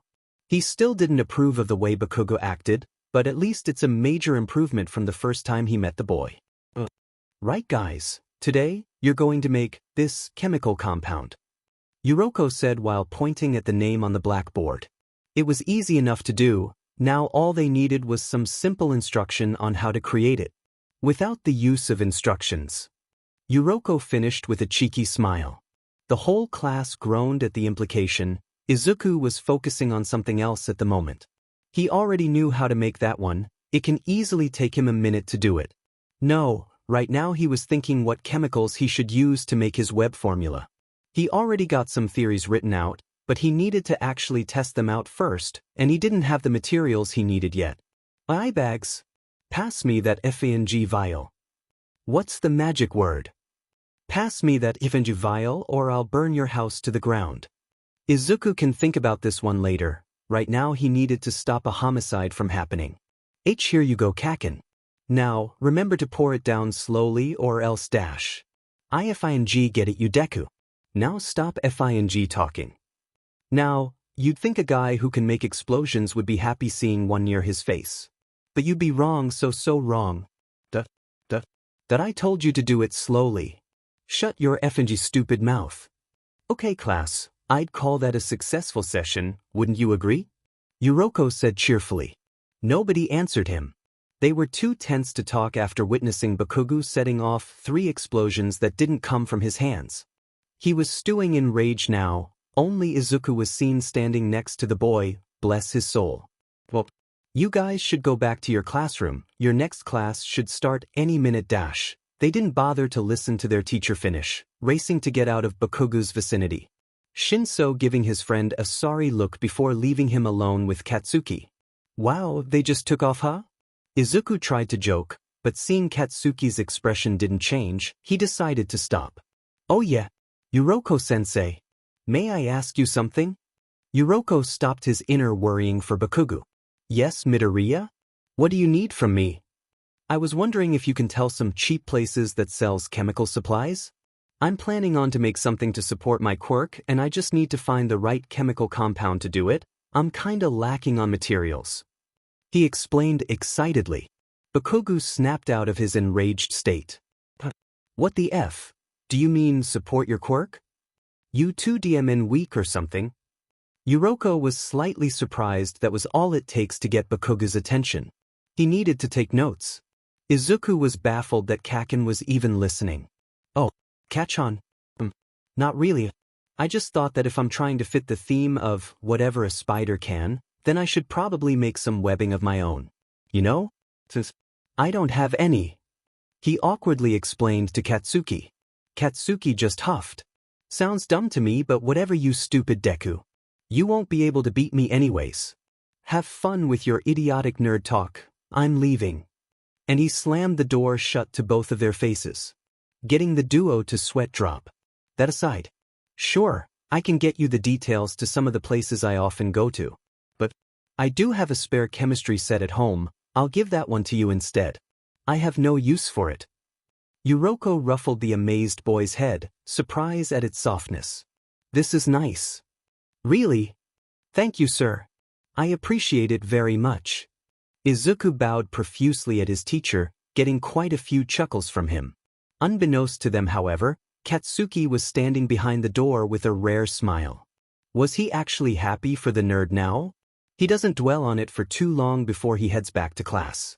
A week after Izuku had gotten his new set, he already started experimenting on some of the chemicals within it, but none of them felt right. So he gathered up his savings and went to the shop to get more supplies. It took half of his money, but he thought that it was a worthwhile investment. Izuku has now tried over 50 combinations and had failed, all of them. It was driving him practically insane by this point. Why was it so hard to find the right compound? He ranted to All Might on one of their training sessions. Why was this so hard? I've tried so many things, but they never seem to work out. What am I doing wrong, All Might? Izuku complained while dragging 3 trucks and 2 fridges behind him, with the hero in question sitting on top of them. He had already picked out the scaps he wanted to bring home earlier, so they were moving on to his daily routine. Don't give up so easily, young Midoriya. It's a tough journey, but I believe that you can figure it out. Trust your instincts. Yeah, that's the kind of thing you'd say to encourage someone. All Might thought proudly, internally giving himself a pat on the back. Yeah. You're right, All Might. I just need to put trust in my instincts. This might actually just work. His spider sense might be able to find the right one that he needed. Now he just needs to find a way to use it like that. To be honest, it sounded easier than actually trying to combine every possible combination. Thank you, young Midoriya. I'm glad to have helped you. Holy crap, that actually worked. I'm amazing. All Might smiled even harder at his act of genius. That night, Izuku laid out all of his remaining chemicals. He closed his eyes, took a deep breath and focused. After a while, he finally felt the familiar ringing of his quirk. He focused on his objective. He wanted to make a strong, nylon-like substance that has just enough elasticity and stickiness for him to hold on and support his own weight. He let his hands move on their own, his instincts telling him which one to choose. After he grabbed several of the chemicals, the ringing stopped and he opened his eyes again. Seeing that it had narrowed down his selection considerably, he gained a confident smirk. Let's get right down to work. He hyped himself up for the upcoming sleepless night that he was about to have. This is going to be fun, he thought with sadistic glee, while combining his new concoction. After 2 sleepless nights, Izuku finally managed to create the perfect combination that he needed. It still took him some time before he managed to do it, but still, the attempts got more results than the last time. Thank God. He was on the edge of spilling his own blood into the compound to see if it would work. He even created small cartridges to help him with carrying all of it around easier. It surprisingly works great. It holds a lot of the fluid and is light enough so it isn't a hind race to him. It's also refillable so that he doesn't need to throw it out after he's done with it. All in all, great use for hero work. Now, all I need is to make the web shooters. This is going to be so easy. Izuku air pumped at his success. Me and my big mouth. Izuku thought bitterly as he stuck on the wall of his web-covered room. He actually made a working prototype on the first try, but all it did was shoot out the web like a glue, which is not what a spider's supposed to do. His second prototype didn't work at all, clogging up the nozzle instantly every time he tried to shoot it. The third actually exploded after he failed to connect the wires properly, making his room the way it is now. Well, at least he knows it can properly stick to stuff. Inko went to check up on her son after hearing an explosion in his room. Did Katsuki come over or something? She didn't see anyone enter the house. Izuku? Do you have a friend over? She pushed on the door to find that she can only open it a little, but that was enough to see her son sprawling on the wall, being held there by some sort of. What is that thing? Izuku, what happened? Are you hurt? She panicked, trying her best to push through the door to find that her efforts were useless. It wouldn't budge no matter what she did. Fine, Mom. It's just a webbing that I made. It'll probably dissolve in a few hours or so. Just need to work out some of the KNKS first. Izuku awkwardly chuckled for his mom. Oh, okay then Izuku, if you're sure. I'll leave you to your own devices. Inko closed the door, leaving her son hanging there, contemplating whether or not he should tell his mom to cut it off of him. Meh, he needed a nap anyways. Izuku ended up sleeping in until the next evening. After going through several infuriating trials and errors, Izuku made a pretty decent pair of web shooters for him to use. It's clunky and a bit unwieldy sometimes, but it does the job well enough. And all it took was his sleep and his will to live. Izuku had already done most of the necessary testing. It shoots pretty accurately, the web line holds strong enough to pull things towards him. And he even managed to make it shoot out in different forms. Apart from the web line, there's a fine quick-spreading spray that can be used over large areas. He learned that if he tapped quickly enough, the line comes out as small sections and hits something with enough force to stick it to the wall. Pretty handy if you asked him. Now for the final test, he wanted to do something a bit crazy here. All Might wouldn't have approved of it and his mom definitely wouldn't approve of it. In fact, she'd have a heart attack if she knew. So, feeling a bit confident, with some recklessness thrown in here and there, Izuku decided to climb up to the top of Ice Center, where he would begin his final testing. It was an experience climbing up that high. By the time he was on top, he was laughing hysterically at the weirdness of it all. Luckily, people didn't notice him doing that also. Izuku peeked over the edge a little bit. Has it always been this high? But he steeled his nerves and began taking notes. Final test, swinging durability. The web I made was observed to able to support me easily, letting me even hang upside down. But now I need to test if it can actually support me while I swing around. If it works, I'll have a new mode of transportation in the future. If not, then I hope it doesn't look too bad. He closed his notebook and put it in his pocket, taking in some deep breaths. He put on a beanie, a hoodie and an All Might mask, covering his whole head of hair. He does not need someone recognizing him later. Because the stunt he's about to pull was definitely gonna gain some unwanted attention whether he likes it or not. Izuku stepped closer to the ledge, heart beating a mile a minute. You can do this, you're All Might's successor. Believe in yourself. You won't be his successor anymore if this fails though. Izuku shook his head. He really hated his negativity sometimes. But this was not the time to be arguing with himself. He's got an appointment with destiny. Or depends on how this actually goes. Izuku put both of his hands on the ledge, lifting himself into a handstand. Some passerby finally took notice of him and was standing there, seeing how it goes. He was now standing on only his fingertips. Some more people gathered around, thinking this was a performance of some kind. He stood on 4 of the head of his index and middle fingers, his equilibrium perfect in every way. He reluctantly lifted up his other hand, now standing on only 2 of his fingers. The crowd that had formed was amazed, some even cheering for him, until they noticed that he was inching forward bit by bit. Izuku let himself fall, the wind rushing to his ears and adrenaline pumping through his veins, making him deaf to all the cries of panic that came from the crowd and the civilians nearby. As if on cue, his spider sense kicked in and he quickly aimed one of his arms towards a building, tapping his web shooter with his middle and ring finger. A line of web shot out, sticking the mark and tensing. He held on tight with both hands, hoping that this would work. Then the pull of gravity hit Izuku, the view passing underneath him like a blur. It was exhilarating. Once his line reached its maximum arch, he let go and began to flip through the air gracefully. The adrenaline kicked through again, making his screams of terror now full of whooping excitement. Whoa, ha, yeah. The swinging boy cheered loudly, giving even present Mike a run for his money. Then his other hand shot out, sailing the boy through the air once again. Izuku never wanted this feeling to end, the rush of the wind, the feeling of gravity dragging him down, the webs pulling on him as he gains momentum, all of it. It was amazing. How did he ever live without this? Izuku was spinning around like a top as he reached closer to the ground but not close enough to hit it. He yanked on his web, muscles groaning at the strain, and pulled himself up. He spread his arms wide as he went flying again, taking in everything around him. The buildings, the walls, the water towers, all of the potential routes that he could possibly take.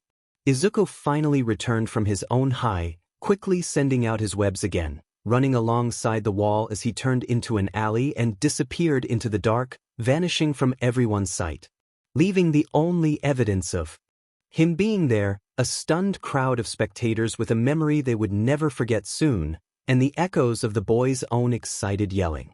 In reality, Izuku just slammed into the brick wall of the alley, not paying attention due to his eagerness to leave the area as quick as possible. The boy just groaned, either in amusement or pain, he himself didn't know. But he did know one thing. Today marks a new day on his progress of becoming a hero, and he couldn't wait to see what the future had to offer. The next day, news of the mysterious swinging person spread fast. Surprisingly, there were no actual video recordings, only a few blurry pictures of him flipping through the air and swinging down low on the ground. People on the internet quickly started debating, some saying that this was an upcoming hero performing a stunt, others says that this was a new vigilante on the street, even a small group of people saying that he's a villain. Nobody paid attention to them. Izuku was just thankful that neither his mom or All Might connected the dots. When Izuku entered his class, the sounds of chattering didn't slow down, his enhanced senses picking up some of the words his classmates were saying as he slowly walked by. Did you see the news recently? There was someone who jumped off the ice center the other day. What? Are they dead? Here's the fun part. That guy shot something out and swung away. Right before he hit the ground. Did a bunch of flips and everything. Wouldn't that dislocate his arms? I'm not smart in physics, but I'm pretty sure that's what's supposed to happen. Meh, probably his quirk or something. You gotta admit though, that guy have ball of steel to even try that. When Izuku finally sat down on his seat, he was internally smiling from ear to ear. Seeing his classmates complimenting him, without even knowing that they were talking about Izuku himself, was very amusing. He hadn't had this much fun in class since ever. Izuku was as usual, writing in his notebook. That was until Katsuki entered the classroom, looking straight for the boy, eyeing dangerously at his hands. He was confused, terrified and curious all at the same time. He hadn't met his friend this weekend and they ended their meeting last Friday relatively well, considering it was Katsuki and all. So why is he looking like he wanted to strangle Izuku with his bare hands? Oidikeyu, you're coming with me. Katsuki rushed in and grabbed Izuku's shirt collar, pulling the boy in question out of the class. He was looking like a deer in headlights. They all winced, sure it was Deku but they couldn't help but feel bad for the guy. Kaken. Where are we going? Izuku frantically looked around. They were getting closer to the locker room now, nobody around to witness anything. He would have called out for Shinso, but his friend was at home sick from a cold. Izuku thought of the worst-case scenarios. Maybe Katsuki was pretending when he was being nice. Maybe all the things that happened were a dream and he fell into a coma after the spider bite. Maybe Katsuki was waiting for Izuku to lower his guard and enact his plan. Whatever it was, he was still too terrified to do anything else but helplessly let the blonde drag him away. Katsuki noticed how the nerd was actually panicking bit by bit as he pulled him closer to the locker room. It messed with something in his chest. It aches, but not in the nice way. He felt aches before, like when the lizard reminded him of his memories with the nerd. They mostly made him sad, though he would die before he let everyone knows about it. This was different somehow, more painful. Was this guilt? But that was ridiculous. He wouldn't feel guilty for anyone. Then Katsuki remembered, not that he forgot about them, of course. He remembered all of his old friends begging whenever he cornered him after school. He remembered all the pain-filled screams when he and his cronies were beating up the nerd. He remembered the nerd's tear-filled face when he first used his quirk on him. He remembered all the torment that he himself put his childhood friend through. Single. One of them. Sheet. Katsuki thought when he finally entered the empty locker room and released his grasp on the green-haired boy. Izuku was sweating more profusely the longer he was in there with Katsuki. His panicking was stopped from blowing sky-high when the explosive blonde finally spoke, breaking the tense silence. "I'm not gonna do anything to you, nerd. Goddamn it, I just want to ask something, alright?" Katsuki raged quietly, secretly relieved that the nerd appears to be calmer now. Fing good. Izuku silently thanked the god that was watching over him today. He did not wanted to start crying in front of a potentially furious Katsuki. He knew how well that ended last time. "Oh, okay, Kaken." Katsuki huffed and pulled out his phone, mind absently scowling to the thing he wanted to ask about while also contemplating his previous actions in a new light. Why the F did I even do half of those things to the shitty Deku? I mean, the little sheet's infuriating, but when? Katsuki knew that answer himself, he just didn't want to acknowledge it. It was that demed walk in the forest. It was the day that their friendship finally ended and their whole lives changed. Their new dynamic was made from fear, hatred and torment for the next 10 years. Katsuki just angrily scowled even faster, his patience going thin. He finally found the thing that he wanted and moved his phone towards the Deku's face. "This guy's you ain't it, Deku?" Katsuki pointed at one of the blurry picture containing someone swinging past at high speeds. Izuku looked like he was caught stealing a cookie from the cookie jar, which is to say, red-handed. He chuckled nervously, confirming Katsuki's suspicion even more. "Ihihei. How'd why you know?" Izuku finger guns at Katsuki, who's still unimpressed. "Let me make something clear, Deku. One more stunt like that. Then I'll end you so bad, you won't be able to go to the entrance exam, you hear me? You're not allowed to die before I can crush you at you, oh you understand?" Katsuki screamed out as he shook Izuku back and forth violently, disorienting the poor boy. Okay. I promise that I won't do that again. Please stop shaking me." Izuku waved his hands frantically around, trying to find a way out of Katsuki's grasp without touching the guy. It didn't work out very well. "You better you'd med Deku. Now stop panicking already and let's go. It smells like something died in here." They both walked out in relative silence, that is until Katsuki spoke up again. "How the F does your support thingies work anyways?" He grumbled grumpily. Izuku still didn't believe what he was hearing, but he was too excited about talking to someone about all of his hard work. It's really simple, Kaken. My web shooters work by." And the two walked off side by side, with Izuku rambling on and on about his equipment and ideas, and Katsuki was listening intently through all of them. After 2 weeks of hanging out with both Shinso and Katsuki, Izuku gained the courage to call Katsuki to a nearby park while he and his tired friend debated on something important. "You know, you don't know that guy an explanation, right?" Shinso asked his nerdy friend. He didn't approve on what Izuku was planning on doing and definitely didn't approve of who he was telling that to. "I know, but I think I need to do this. If not for him, then for myself. Give him a chance."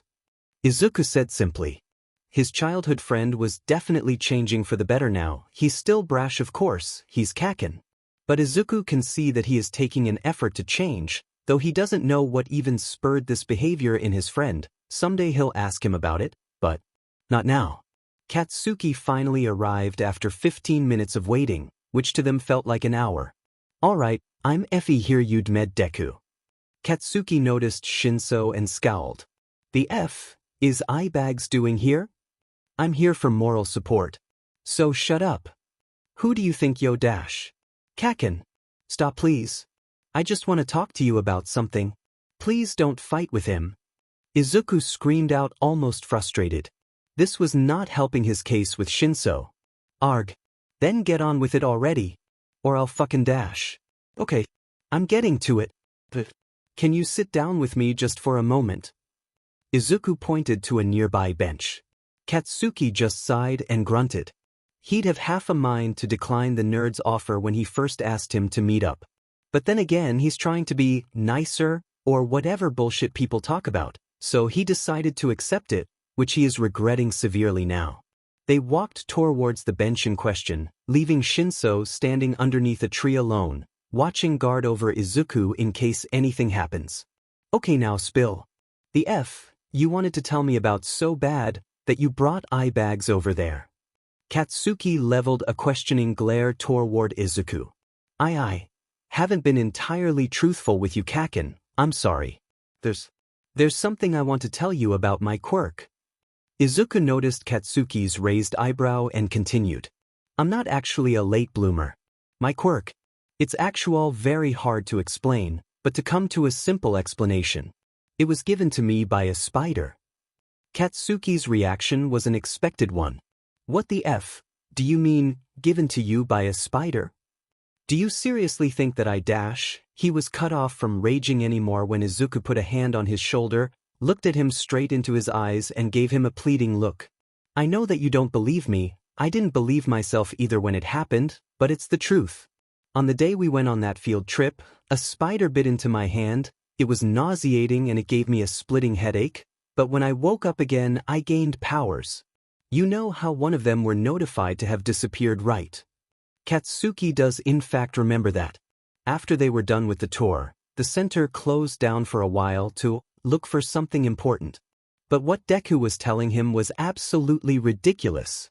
There is no quirk out there, even if it was a quirked animal, that could give people powers. Yeah, I do. But do you really expect me to believe that bullshit? Nothing in the world can give people powers. Oh, if only you knew. I don't expect you to believe me that easily. But please just consider what I said. I can even show you the scar of the bite if you want. Izuku raised the back of his hand for Katsuki to see. There were actually two large, pale scars near each other. It was almost like pincers of a spider.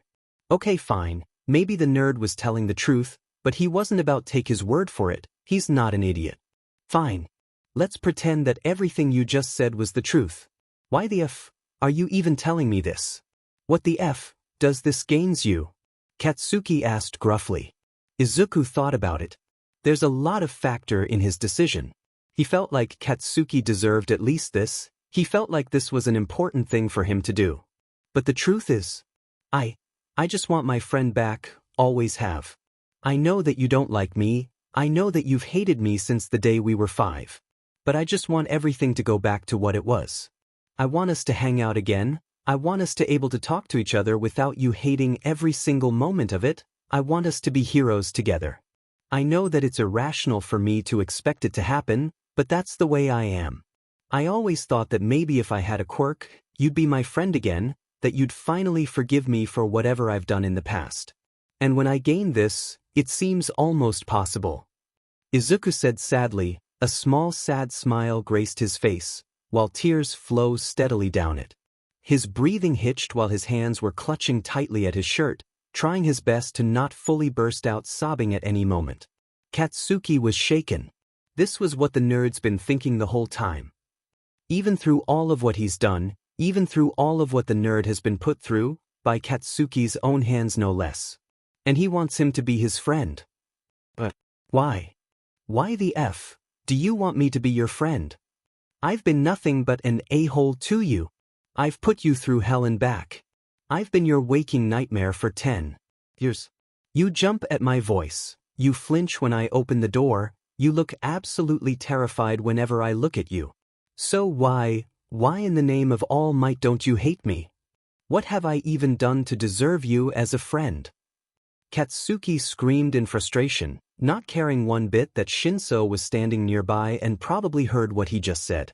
Izuku just looked at him again, tears still streaming down like a river, and gave Katsuki a soft smile, like the answer was simple to him. Because you've made an effort to change. And that's what's important to me. All the things that you've done to me hurt, Kaken, that I can't argue with you. But I think that everyone should deserve a second chance if they showed that they regretted what they did and changed themselves. For the better. I don't know if it'll ever be the same again, I don't know if our friendship would last, but I do know this. You'll always be my friend no matter what, and I believe that you'll be the greatest hero the world has to offer. Izuku hugged his childhood friend, getting alarmed looks from Shinso and a shocked expression on Katsuki's face. Shinso was even more alarmed when Bakugo was seen shaking. He almost rushed in, but the sight of the explosive blonde returning the hug stopped him dead in his tracks. FINGDMN Deku. I'm so sorry. Katsuki's voice breaks as he cried while scowling. He hugged the boy as tight as he possibly can without hurting him, his regret flowing through every drop of tear as he wondered how someone can be so kind, so forgiving to him of all people. You don't deserve this. I know. You don't deserve his forgiveness. I know. You don't deserve his friendship. No. As Izuku began smiling again, crying tears of joy at Katsuki, the explosive blonde thought one final determined thought. But I'll be damned if I ever make that mistake again. The two boys just sat there, holding on to each other like all those times ago, like they would disappear the moment they let go of each other, with another boy standing close to them with a proud smirk displayed on his face. His friend is going to be a great hero, this is just more proof of it. 10 months have officially passed by for Izuku, and he has to admit, it has been the best 10 months of his entire life. He and Kaken has reconciled. Somewhat, it's not perfect and they definitely have to work on it a lot more, but he was happy that he finally got his friend back after all this time. But today was not the day to relive that particular memory. Today was the day of the UA entrance exam and his final day of training. That morning, Izuku pushed through all of his roaring muscles and cleaned the rest of the garbage on the beach. It was hard even with his super strength, but he managed to do it just in time for All Might to arrive to hear his own triumphant roar. To say All Might was proud would be an understatement. His successor has surpassed all of his expectations for him. He has definitely gained enough muscles and more to be able to handle one for all without completely breaking his body. He really has chosen the right kid. He wonders if Nana would agree with him. He shook his head out of his somber thoughts. He needed to congratulate his boy and properly give him his reward. Young Midoriya, you have certainly made extreme progress on your training. Look at the beach now. There isn't even a speck of garbage left. Your determination knows no bound, and you've certainly become a suitable host for my quirk. All Might, now in his hero form, congratulated the boy enthusiastically. Thank you, All Might. It kind of feels like this is cheating, you know? You've done so much for me to get me here, and I feel like I got lucky to have met you when I did. Izuku said while sniffling a little bit. Look here, young Midoriya. I was once told this myself, but the quality of someone who fought tooth and nail to get to where they are and those who earned it by luck is a major one. Take that to heart wherever you go. This power is what you yourself have earned. All Might pat the boy's back in a fatherly manner. I know, All Might, thank you for that. Izuku said happily, but on the inside he was still conflicted. If I use All Might's power at the entrance exam when I've already been given one myself, it's really unfair to all those other examinees who came. So maybe... Izuku came up with a decision. He doesn't know if it was a good one, but there's only one way to find out. Hey, All Might? What if I... Few hours later. I made it. Izuku thought as he arrived at the famous Udata gate. The pictures didn't do it any justice. It was huge. The whole way down to the entrance exam hall, he can clearly see that the building was bigger than anything that he has ever seen. It was a magnificent sight. Izuku would have taken some pictures if he wasn't worried about some other stuff right now. I hope I made the right choice. If not, it would be really embarrassing if I fail. Izuku thought as he took a deep breath and began to walk towards the building, nervously sweating with every step he takes. That is until... Oi Deku, where were you? I've been standing here for like 5 minutes, you dumbass. Katsuki grumbled angrily, making his appearance known. Hey Pomeranian. Knock knock. Who the foo dash? Katsuki eyes turned blank, signaling to Izuku to his other friend. Shinso, do you really have to do that? He wasn't even yelling at me. Izuku scolded Shinso, though it wasn't very effective, only making his friends smirk wider. Nope. But the look on his face gets me every time. Shinso chuckled while releasing his hold on the blonde. Katsuki just turned around and glared at the purple-haired insomniac, boring holes into his head. You're lucky we're at Udara right now, eyebags, or else I would have killed you for that. Katsuki growled out, putting on his signature scowl. Shinso wasn't impressed and just rolled his eyes. Izuku decided to intervene. Okay guys, stop fighting for a little bit. We're here at Udara. We're finally gonna get the chance to become heroes. He said excitedly, trying to distract Katsuki from his rage. Yeah. I'm gonna show them who's the real boss at the entrance exam. I'll destroy anything that they throw in my way. Katsuki punched his own palm, setting off a small explosion and causing everyone to look at him in recognition. Hey, isn't that the Bakugo guy from the news? Yeah, and he's going to Udara? Then dude, I hope I'm not going against him. Do you think that other dude is going here too? You know, the one who ran in. Probably. Wish there was a photograph of him to identify though. He's cool.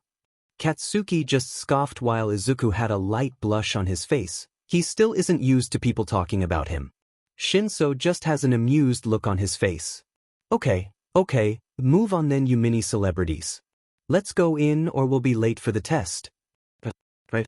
Come on guys, let's G-dash. Before Izuku can finish, he tripped on his own 2 feet trying to rush in. For a guy who has the abilities of a spider, he's really clumsy. Izuku was preparing to right himself before he hit the ground when his center of gravity disappeared. He was actually floating above the ground now, spinning as he used too much force. He would have panicked if not for a suddenly high-pitched but soft voice talking to him. Are you okay? I'm sorry, I didn't know you were about to do that. Here, let me. A girl with brown hair, big round eyes and soft round face adjusted Izuku down to the ground and put her fingertips together. It's my quirk. Sorry that I used it on you, but it would have been bad luck if you fell right. The girl gave him a bright smile, causing Izuku to blush even more at the sight of a girl. Katsuki and Shinso was just standing there to see what their friend would do with amused look on both of their faces. Today's making me so nervous. Good luck to the both of us then, bye. She waved her hand and walked off, leaving Izuku standing in awe. I actually talked to a girl. Izuku yelled in his mind. Like he had read his thoughts, Katsuki called out to his friend. You didn't speak a single word, dumbass. Now get your mind out of the gutter and focus. I ain't letting you live it down if you failed the test because your D was too hard for you to function. That got an uproarious laugh from Shinso and some sputters of embarrassment from Izuku, who was telling his friends that it wasn't like that at all but to no avail. All of them walked in together, pumped for the upcoming test that would decide their entire future. The Hero Course exam orientation was a lot fuller than what they were expecting it to be. The room was bigger than the gymnasium at their middle school. They all went together to their seats, with Izuku sitting in the middle of his 2 friends to prevent them from muttering each other. The lights then came on, the screen in front of them then lit up, revealing the Golden U, a logo in all its glory. A voice of a man then made himself known. Welcome to the live performance of yours truly examinees. Everybody say, hey. The man, revealing himself as the pro hero, Present Mike called out cheerfully. The room was dead silent. Everybody felt bad about not answering the man, but they were too anxious to be the first one to call out. That's kinda cold, listeners. To all the examinees out here today, I'll be the one to give you a quick rundown of the practical exam before we get to the written exam. Are you ready? Yeah. Present Mike yelled out again, not gaining any reactions from the crowd. Except for a certain green-haired boy. Oh my god, it's Present Mike. The voice hero. He has a radio show that I listen to every week. I knew the teachers here are all pro heroes, but this is amazing. Izuku fanboyed, sparkles coming from his eyes. Shut up, Deku, and pay attention, Katsuki said with an impassive voice and face. Present Mike then proceeded to go to all the nitty-bitty details. They'll have a 10-minute mock battle in a city from their testing site. They can bring anything to help them, which was great news to Izuku, who brought his own trusty pair of web shooters. Shinso brought a bow staff and Katsuki brought nothing because he's Katsuki. The only thing that they were sad about is they won't be in same site as each other. It's SCKS that they don't let people from the same school in the same site. Though if it did happen, I'll probably crush any chances that you have of even entering UA. Katsuki jabbed his thumb towards Shinso with a cocky smirk. Shinso just rolled his eyes again, gave him a cocky smile in return and didn't say anything else. They were also informed of 3 types villain bots that have 3 separate points assigned to each of them. There were the 1-pointers, 2-pointers and 3-pointers, though there was a 4th one on the pamphlet that they gave to each of the examinees. He's probably getting to it, best to wait and see what he says. I have a question. Everyone turned to look at the boy who called out. Even a spotlight was shined on him. On the printout you gave us, there are 4 villain types. If it's a mistake, then it'll be a great shame on Japan's best school. Aren't we examinees here to be taught by exemplary heroes? The boy, as they can see him clearly now, he has dark blue hair and had a very serious look on his face. His body was stiff and every movement he made was jerky. To be honest, Izuku thought that he might be a robot based on how he acts. Geez, is there a stick up his butt? Shinso muttered inaudibly. You curly-haired boy. He pointed straight to Izuku. Well, sheet. What about me? Izuku asked awkwardly. Your endless muttering is disrupting everyone. If you're here just for fun, then I suggest you leave now.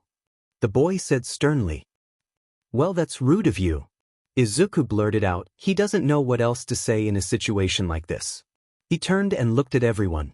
I don't see anyone else saying anything about my mutterings, and if it bothered you that much, you could have just asked nicely.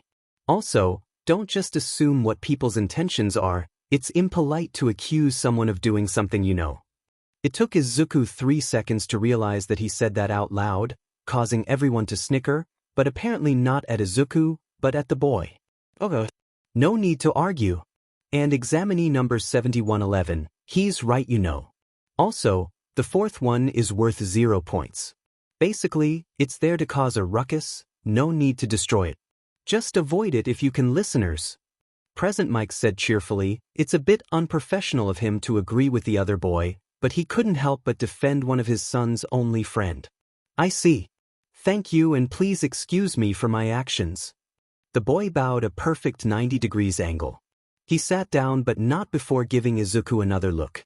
If that BSTRD is in my sight, I'll be destroying every single robot there so that BSTRD can't even get a point. I effing hate him. Katsuki growled out, glaring at the boy in question. You and me both, buddy. Shinso stated, also glaring at the boy. It's okay, Kaken, Shinso, he's just nervous, that's all. But seriously though, try not to destroy every robot. I want to actually have potential classmates. Izuku finished with a joke, causing a rare soft smile to appear onto Katsuki's face. Yeah, whatever, nerd. Now everyone, before we can begin the written exam, let's all shout out our school-famous motto, alright? 1, 2, 3. Plus ultra. A chorus of students yelled out. Alright, then let's break a leg, everyone. After all was said and done, they were herded to their destinated testing site, but luckily, Izuku managed to wish his friends good luck. Katsuki huffed and mumbled something about, you too, and Shinso politely returned the gesture. He was getting off the bus now, his web shooters tightly equipped on his arms, some extra web cartridges on his belt pocket. He was wearing just a normal green tracksuit, nothing too special. All in all, he felt like he can do this pretty decently. Izuku took a good look at his other examinees. Many of them were wearing specialized gear, one seemed to have a full-on hero suit with bright yellow colors. He grimaced at how many of them were also wearing some type of homemade hero suit as well. Seriously, are those really necessary? He was stopped from thinking about their horrible sense of fashion when he spotted a familiar girl standing nervously among the crowd. Hey! She's that nice girl at the school gate. We're at the same center? I need to thank her for earlier then. Izuku started to walk toward the girl when suddenly, a hand clamped down on his shoulder, gaining his attention. Oh God, he's here too? Izuku looked almost annoyed when he saw the boy from earlier staring down at him fiercely. That girl is concentrating. Who are you to interrupt her? Are you here to sabotage us? He asked with a straight face, causing Izuku to snort at his expression. Oh God, that face of yours is too funny. How can you even say that with a straight face? And no, I'm not here to sabotage anyone. She helped me from falling earlier, so I wanted to give her my thanks. Seriously, dude, don't just assume things. People will think I'm a menace or something like that. Izuku said casually with a small wave of his hand. The boy seems shocked that he would respond to him. See. My apologies, fellow examinee, it appears that I was wrong about you. Will you forgive me? He bowed a perfect 90 degrees again. Yeah, no problem, dude. It's just nerves. Anyways, good luck and see you around. Izuku walked off, the boy still bowing after him. Strange guy. But he seems nice. Izuku thought as the voice of Present Mike called out. Okay, start.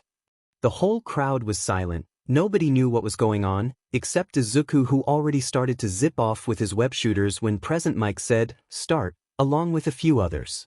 What? Life doesn't have countdowns. Follow the example of those guys and run. There's no going back now. Present Mike said with energy while pointing towards the entrance to the city.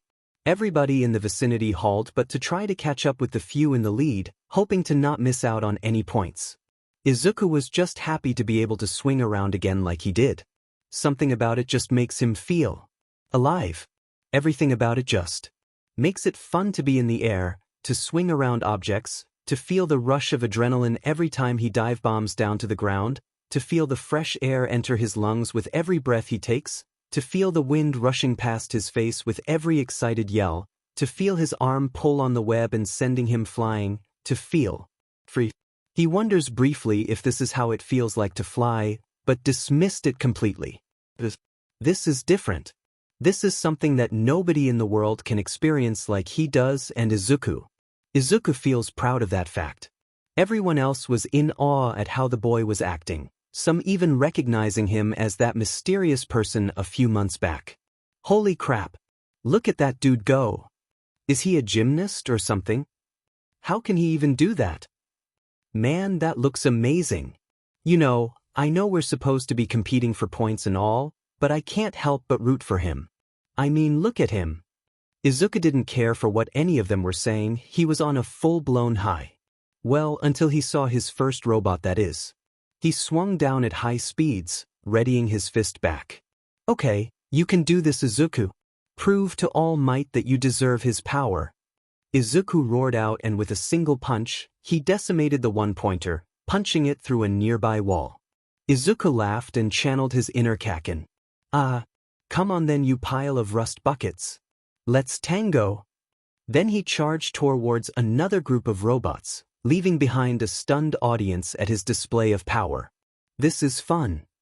Izuku thought as he tears open a three-pointer. Everyone else decided to get away from the green-haired boy's path, lest they won't gain any points otherwise. All Might, now in his civilian form, Tashina Yagi, was still conflicted about his successor's decision that morning. You want me to what? All Might asked, confused on what the boy was saying to him. I want you to hold off on giving me your quirk. I know it sounds silly, but let me explain. I want to be able to show everyone that I can get into U.A with my skills. I want everyone to see that it isn't always about who has the most powerful quirk. I want to be able to pass the exam being me and not your successor. So, if you can hold off on giving me your quirk, maybe until after I pass the entrance exam, so that I can properly show to you that I deserve it on my own 2 feet. Izuku looked up at All Might with a mixture of a determined and pleading look that he just couldn't disagree to. I hope you made the right choice, young Midoriya. All Might thought as Present Mike announced the start of the practical exam. He was relieved quite a bit when he spotted a bush of green hair swinging in front of a crowd, completely destroying a one-pointer. He was definitely relieved when the boy tore through his 10th three-pointer like butter, showing no signs of him stopping anytime soon. Yeah, he's fine. No need to worry about him, Toshinori. All Might thought as he let out a breath he didn't know he was holding. Settling down in his seat among the teachers and wiping away some of the blood that spilled out his mouth with a tissue. 6 minutes and 2 seconds left, everyone. Present, Mike announced again. He sat down and drank a glass of water, rubbing at his throat. Hizashi, there's a microphone here, you don't need to use you quirk every time. Shoyudaizawa, the pro hero, Eraserhead called out tiredly to the loud blonde. In reality, he just wants his husband to quiet down so he can take a nap without Nedzu noticing. Ah, but where's the fun in that show? These kids have a once-in-a-lifetime chance to hear me, Present Mike in the flesh. I ain't letting some cheap microphone ruin that for them. He responded playfully, seeing Shoyuda groan loudly after that was very amusing to him. Yes, you're very right, Mr. Yamada. Today is a very important day to them, so let's make it so they can enjoy it while it lasts. A mouse? A dog? A bear? We don't know, but importantly, he's the principal of you, Nedzu. Yamada visibly paled as the manacle rat talked to him casually. Why, sir? I'll do what I can. He then scurried off and sat down next to Aizawa, almost hiding behind him. Nedzu chuckled and continued. As you can see, the location and number of the villains are undisclosed during this practical exam. It helps to draw out the abilities we need in heroics like quickly gathering information, the mobility to respond to all kinds of situations, and the ability to stay calm under harsh circumstances. Oh, and pure combat ability also. He added cheerfully to the room. This year's group looks promising. It's still early to decide though. What do you think, Ms. Hatsum? The hero, Power Loader, called out to his pink-haired student, who was writing furiously into a notebook. He had to call out her name a few more times before she even noticed him. HM? I don't know, I'm having too many ideas for my new babies to talk to you, she said while focusing her attention back to her notes, scribbling some new words onto the already full page. Power Loader just sighed. His first recommendation support student in a decade, and it just had to be a workaholic. He was allowed to bring her to observe the potential hero candidates and help her come up with some support gear that would allow for them to utilize their quirk better, but it seems that help wasn't needed. No worries, Mr. Maijima, I know exactly how to get her attention, it's about time to do it anyways. Now, Nedzu pushed a big red button. Let's see how our future heroes react to this. His maniacal laughter rang out over the whole room, scaring all of his employees shitless, except for Aizawa and All Might. Izuku was pretty happy with how he was currently doing. He got a decent amount of points, 57 points to be exact. He would have gotten more if he hadn't helped out some of the examinees that were having some trouble, but he could care less about that. Izuku was taking a break from all the destruction when his spider sense almost gave him a migraine as it rung out in his head. The ground beneath him shook and the hair on his neck was tingling profusely. What the heck was going on? Suddenly, an explosion of dust erupted from the ground, alarming every other examinee in the area. Every windows on a nearby building cracked and exploded from the sheer size of the thing that just appeared. Izuku looked up to see an enormous robot, towering over the buildings, staring down at them like they were a bunch of ants.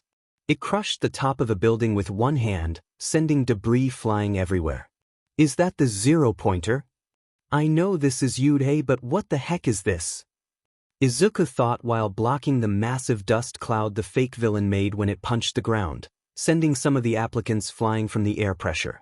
Everyone ran away screaming from the sight of the gigantic machine, doing their hardest to get away from the robot. Izuku even spotted the boy from earlier, also running away from the monstrosity. He glanced at Izuku for a bit before continuing to run away. Nope. I definitely can't beat this thing even if I tried to. I'll have to run away and get some people to Saf Dash. 3 minutes left, listeners. Okay, I get it. Izuku thought irritably, while webbing up some of the debris before they got the chance to hit other people. Seriously, it can't get any worse than T-Dash. Ouch. Izuku stopped dead in his tracks and turned around. It's the nice girl from earlier, he thought in a panic. Her leg was pinned under some debris, the robot villain was getting closer to her, its hand preparing to rush down again. Crap. It's gonna come down and crush her. I have to do something. I have to. Izuku's mind then came up with an insane idea, one that would probably get himself killed in the progress, but he needed to save her. Quickly. Against everyone's better judgment, Izuku rushed into the cloud of dust as the hand went down, drowning out everything but the frightful screams of the other applicants. Everyone in the monitoring area was in a full-on panic. They've just seen 2 examinees getting crushed under the hand of the fake villain. They were now currently begging Nezu to stop the exam.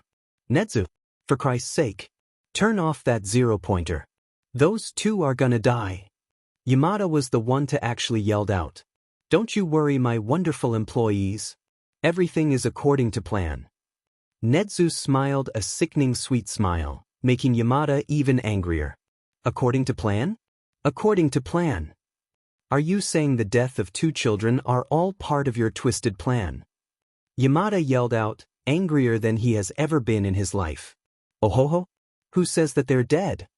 Nezu said, still smiling while pressing some other button, revealing a street view of that particular area. What are you saying? We just saw them get crushed by that thing. How can they not be dead? Yamada was cut off yelling any further by his husband's capture weapon. Shoyuta? What are you doing? More of the scarf wrapped around his mouth, making him unable to speak. He looked at Shoyuta with an almost hurt expression, that is until he pointed at the screen, causing Hisashi to gape his mouth wide from what he was seeing. Everyone in the room was in disbelief. Except All Might, who was beaming. This shouldn't be possible. There was no actual way that this was real live footage from the area. There is no way that this boy could possibly be doing that, of all things. It was just impossible. Ochako Uraraka closed her eyes tightly, awaiting the inevitable hand that was coming down to crush her. But it never came? She was confused now. Did the test stop? Was the exam over? No, Present Mike said there were 3 minutes left. So how am I? Her questions were answered when she heard loud metal groaning from on top of her, along with some exhausted and painful grunting of someone else. Uraraka looked up and was gaping her mouth from the sight that greeted her. Izuku knew that this was the worst idea that he could have done in his entire life, but this was all he could think of. Okay? He was currently holding up the gigantic arm of the robot with his bare hands, a dent forming in the middle of its palm. His muscles were screaming at him to let go, his head was pounding in pain with every movement he makes, his eyes were starting to black out from the strain, every fiber of his being begging him to stop. It should be too much for him. It might be too much for him to handle. But he stayed strong. He steadied himself once more and pushed again, causing the robot's mechanisms to groan out loudly. The sound vibrated in his own head, making the strain even more unbearable than before, but he wasn't about to give up just yet. He needed to help that nice girl first. Based on the sheer size and length of this freaking thing, I must be holding up about 20 freaking tons. Why was you today making these things? Izuku thought angrily before looking back at the shell-shocked girl, who still wasn't quite believing what she was seeing. Izuku gave her a shaky smile. "Do not mind me. Just a friendly neighborhood examinee, swinging by." He winced as the robot put some more force down, causing him to kneel down on the ground on one knee. "Okay, I can't hold this for long, can you move?" Izuku said shakily, his head spinning more and more as he holds on. Uraraka snapped out her shock. She looked down to her foot to see that the wind pressure has blown some of the stuff that was pinning her down. Her foot looked sprained, but compared to what the other boy was probably going through, she told herself to push through it. When Izuku saw her nod, he breathed a sigh of relief, which was a bad idea as the robot pushed down even more so than before. He screamed out in pain, everything was going dark, his head was spinning like crazy, every muscle in his body begging him to let go. But he has to hold on. So with another deep breath, he yelled out to the machine. "Stop pushing down, damn it. I swear if I can get my hand on Dash." Then something strange happened, something that he still felt was weird even for his standards. A trail of powerful burnt green electricity flowed down the length of his arms and into the hand of the robot. It stopped pushing him down, giving him the chance to take in some deep breaths. Nothing happened for a moment, until he starts hearing electricity crackling on the inside of the arm. Sensing that it was probably not a good sign, he used that window of opportunity to grab the nice girl by his webs, pulling her towards him into a bridal-style carry, and booked it out of there with his full speed. It seems that it was the right choice to make, as the robot's hand blew up, startling the boy and causing him to stumble, losing the girl from his grip. He was too tired by now to do anything else, so he closed his eyes and waited for the impact. It didn't came. He was confused for a moment until he remembered who he was holding before. "Our release," Uraraka said shakily, releasing her quirk on both Izuku and herself, falling gently down to the ground, where she proceeded to vomit her whole breakfast out. Izuku, with one final shaky smile, gave her a thumbs up and fell unconscious. Not knowing what he just did had been seared into the other examinees' memories. Everyone in the monitoring area still wasn't believing what they just saw. The boy, who easily destroyed many of the villain bots in his area, held up the zero-pointer's arm by himself, and in the process saved another person from certain doom. How can he even do that? Present Mike questioned shakily. "It's his quirk." Nedzu answered simply, reveling in all the shocked looks his employees were giving the boy. "Ectoplasm, may you please alert recovery girl to that site?" The Chimera said politely. The hero in question didn't say anything else but only nodded and sent out one of his clones. "What's his quirk anyways? Is it some sort of enhancer?" Vlad King questioned, curious as to how the boy managed to even withstand that much weight. Netzi pressed another button, revealing the boy's file for the whole room to see. Name, Izuku Midoriya. Age, 15. Quirk, Spider. Description: Izuku can do whatever a spider can. His abilities include superhuman strength that is proportionate to a spider's, the ability to cling on to most surfaces like walls, ceilings, windows, etc., letting him crawl around or even run upon the aforementioned items. He also exhibited some kind of sixth sense that can alarm him of nearby dangers, giving him faster reflexes than most human can achieve. He calls this his spider sense. His agility is astounding, letting him do things that he couldn't have done before. He is very flexible, allowing himself to do splits, putting his legs behind his head, and basically give him more chances of dodging objects that most people can't even do. There is also the ability to camouflage himself to near perfect invisibility. There are signs of him having some sort of regenerative healing ability, but so far, there are no tests conducted on that. Although all of his abilities are amazing, if he exerts himself too much, he will need to recharge frequently with some sleep and eat a lot of food to prevent total exhaustion. The whole teaching staff was staring at the boy's file in awe. Except for Aizawa, who was narrowing his eyes at some missing information. Why is there no information about the boy's web? We can clearly see him using them for the whole exam. Aizawa asked gruffly, his tired eyes burrowing together in a scowl. Yes. Sadly, his quirk doesn't allow for him to produce his own web from his body. But he did submit a pair of support gear that can help with that. Nedzu pulled up another picture, this time depicting some kind of device. Those are the web shooters, as he calls them. Its design is very intricate and apparently, the chemical compound or the web fluid is stronger than steel, giving even strength quirk users a hard time to get out of it. It can hold his weight and more, even shooting it out in different modes. It also dissolves after an hour or so. Nedzu listed off simply, intriguing power load and snapping Hatsum out of her furious scribbling. You mean to tell me? She closed her notebook. A strange glint was seen in her yellow crosshair eyes. He made. Everyone in the room can see her vibrating, but from what, they do not know. The perfect adhesive for my babies?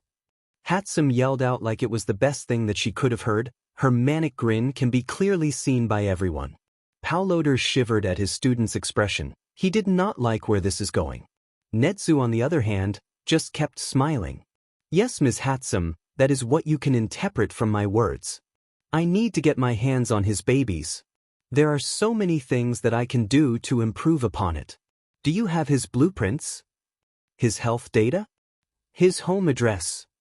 She asked excitedly, her cross-haired eyes zooming in delight at all the possibilities. Unfortunately, we can't give out that kind of personal information. You'll just have to ask him about it yourself, if he makes it in, of course. Bitsy said, way too cheerfully for anyone's liking. That seems to have been the right choice, as the pink-haired girl just smiled even harder, nodded, and went back to her notebook, sketching something that looks almost like the device on screen. The remainder of the teachers didn't know what else to do but pray for the safety of the poor boy in the future. All Might was also slightly concerned, but his mind was focusing on other stuff right now. I know that you wanted to prove yourself to me. But what the heck, young Midoriya? This is too much. All Might thought with a chuckle. Still, he was proud of what his successor had done. He showed true heroism today, and if it all goes according to plan, he would officially be crowned with One for All in the coming week. After Izuku woke up in the nurse's office, fanboyed over Recovery Girl, and got scolded for making his headache worse, he was finally allowed to go home. Now make sure you don't do anything that requires you to overexert yourself too much. Don't want you to be sick when your letter arrives, Itsy? Recovery Girl chided playfully. Why, yes, ma'am. Thank you for taking care of me. Izuku bowed politely, still a bit nervous on actually meeting the famous Recovery Girl. It's all right, Sonny. Now shoo. I have some paperwork to be done. She waved him goodbye and closed the door. That was fun. Wait, Kaken. Shinsu. Izuku frantically ran off, only now realizing that his friends might be waiting for him. When he arrives at the gate, Shinso had an impatient look on his face, and Kaken. He was definitely not looking happy. Oidikeyu. Where the F have you been? I have been dealing with eye bags over here for 30 minutes. Standing next to you ain't so good either, pal. But seriously, where were you? Shinsu's face morphed into a look of concern. I'm fine, guys. It's okay, really. I was just in the nurse's office for a bit. No need to worry. Izuku dismissed his friend's concern over him. Truthfully, he was really tired and just wanted to go home, eat some food, and fall asleep for the rest of the day. Why the F were you in the DMed infirmary in the first place? The fake villains were too much for you? Katsuki growled out, his scowl still ever so present on his face. Izuku's eyes widened a little bit, but he composed himself quickly. Though not quick enough for Shinso, who was narrowing his eyes in suspicion. Midoriya. Midoriya, what did you do? Shinso asked sternly, leaving no room for bargaining. Izuku didn't answer. Instead, he relied on one of his super effective evasive maneuver. Speed walking by without making any eye contact. It would have worked splendidly if Kaken hadn't grabbed his shirt collar as he tried to push through. Deku. What the F did you do? And I swear to God, if you don't tell me in 10 seconds, I'll beat it right out of you. Katsuki towered menacingly over the boy, getting a few terrified squeaks from Izuku. Okay. I just encountered the zero-pointer. That's all. Izuku said quickly with an awkward laugh, trying to push past his two friends again but to no avail. Deku, Midoriya. Both of them said at once, their tone of voice signifying to Izuku that he wasn't gonna get out of this one that easily. WL. I might have, rushed in and prevented the zero-pointer from crushing me and another examinee. With my bare hands? That day, there was a sight of a boy hauling but out of viewed in terror, followed by two other kids, one blasting explosions behind him and one readying to hurl some kind of bow staff at the other boy's head, both of them screaming every curse word imaginable and something about the boy's recklessness while giving chase down the road. After getting thoroughly chewed out by both of his friends, Izuku returned home feeling embarrassed, tired, sweaty, but still proud of himself for doing what he did when he got the chance. He would have liked to know how the nice girl was doing, but then he'd be considered a creep for checking on a girl that he didn't even know the name of, so he just didn't gain the courage to ask anyone about that. Izuku sighed happily as he opened the door to his home, the familiar scent of his mom's cooking filling his nostrils, making him drool and realize how hungry he actually was. Hi, Mom. I'm home. What are you making? Izuku asked excitedly, pulling off his backpack and settling down onto their living room couch, almost falling asleep at how comfortable it felt. God was he exhausted. Remind him to not lift up something 100 times his weight in the near future. Inko poked her head out of the kitchen, a bright smile gracing her face as she saw her son's return. Hello dear. I'm glad you're home safe. And I'm just whipping up something to congratulate you for your hard work today. Inko said while returning her attention back to what she was cooking, adding some more spices into the already delicious food, somehow making it smell even more heavenly than before. Izuku couldn't help but ask, God, that smells good. What is that? Izuku stood on his tired legs and began walking towards the kitchen, eager to find out what his mom was cooking. He squealed in glee when he saw that she was making some kind of katsudon. Inko giggled at her son's sudden enthusiasm.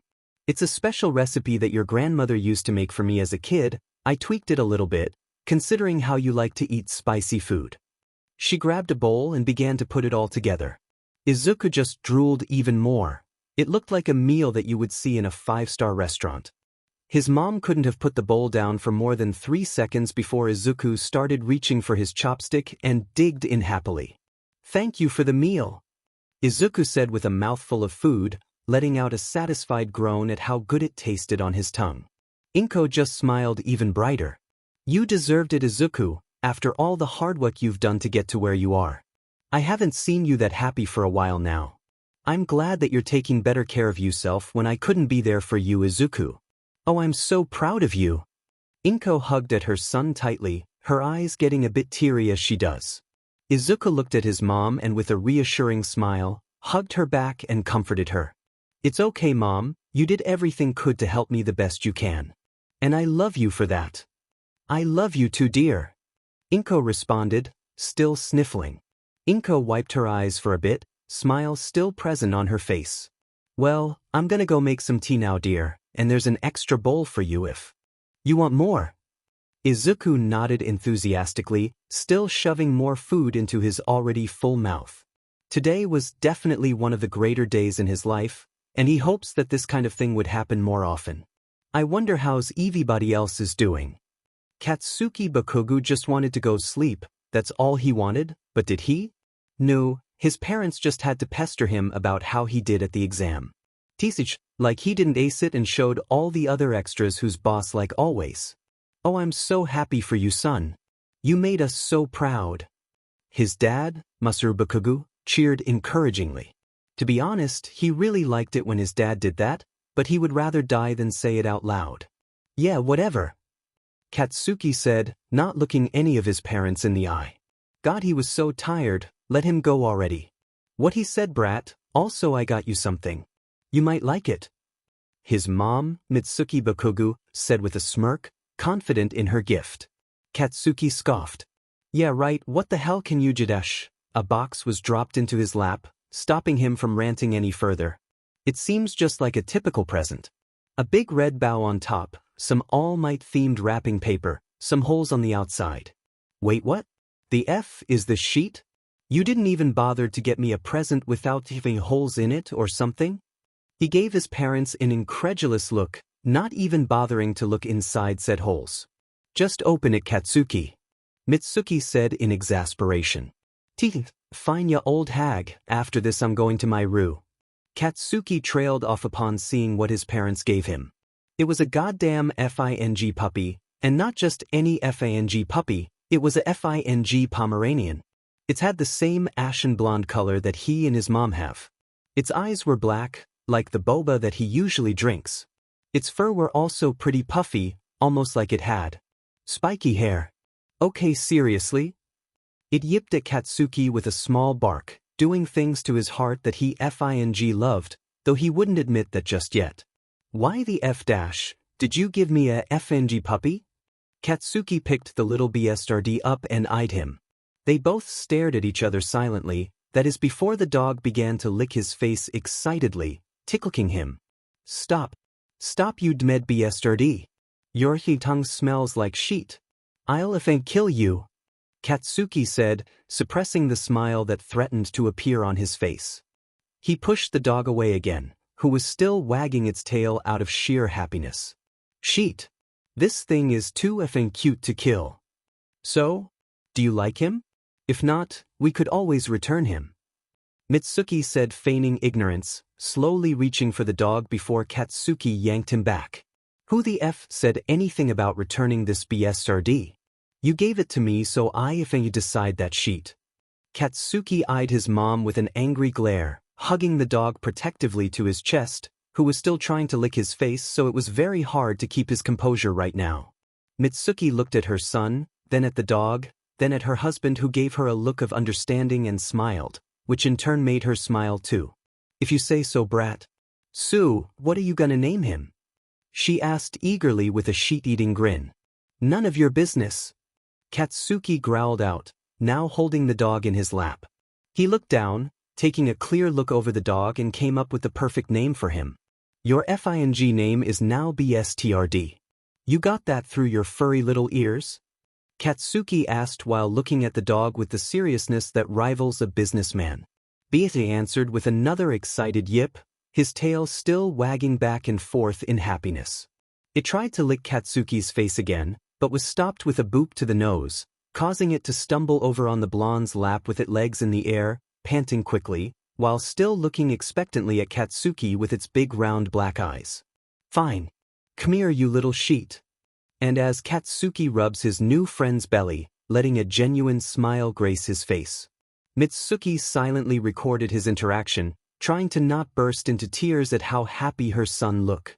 Masaru was still chuckling at his son's choice for a name. He just hopes that this doesn't carry over when he names his own children one day. Hitoshi Shinso was feeling really good about today if you ask him. He did pretty well in the practical exam, all things considered, destroying a decent amount of the fake villains, scoring about 20 points if his calculations were correct. He would have scored more if he didn't save some other examinees and some grape dude from getting absolutely wrecked by a robot that was sneaking up on him, but some of Midoriya's spirit rubbed off on him, he guess. His dads just informed him that they were given the rest of the day off by both the school and their hero agencies today, and they plan on relaxing at home with him. So he was really excited about that too. When Hitoshi opened the door to his house, the familiar meows of their 3 cats, Snowy, Scratchy, and Scoundrel, greeted him. He smiled softly at them, then closed the door, took of his bags and laid down on the nearby couch, letting the 3 ball of fur rush towards him. Despite the name, Scoundrel loved getting pats the most out of all 3, and Shinso didn't deny him any of that.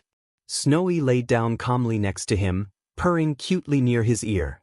Scratchy, as per usual, climbed up to his head, claws and all, and made his messy head of hair into a bed. You know, if you weren't so cute, we'd have given you back by now. Hitoshi chuckled lightly, reaching up and petting said cat, who just meowed loudly in response. Yeah, you're right. Shinso began to close his eyes, cherishing the warmth of 3 cats, and got readied for a nap. After a while, he started to drift into the land of unconsciousness, but before he can do that, however. Heya Hitoshi! We're Ho-.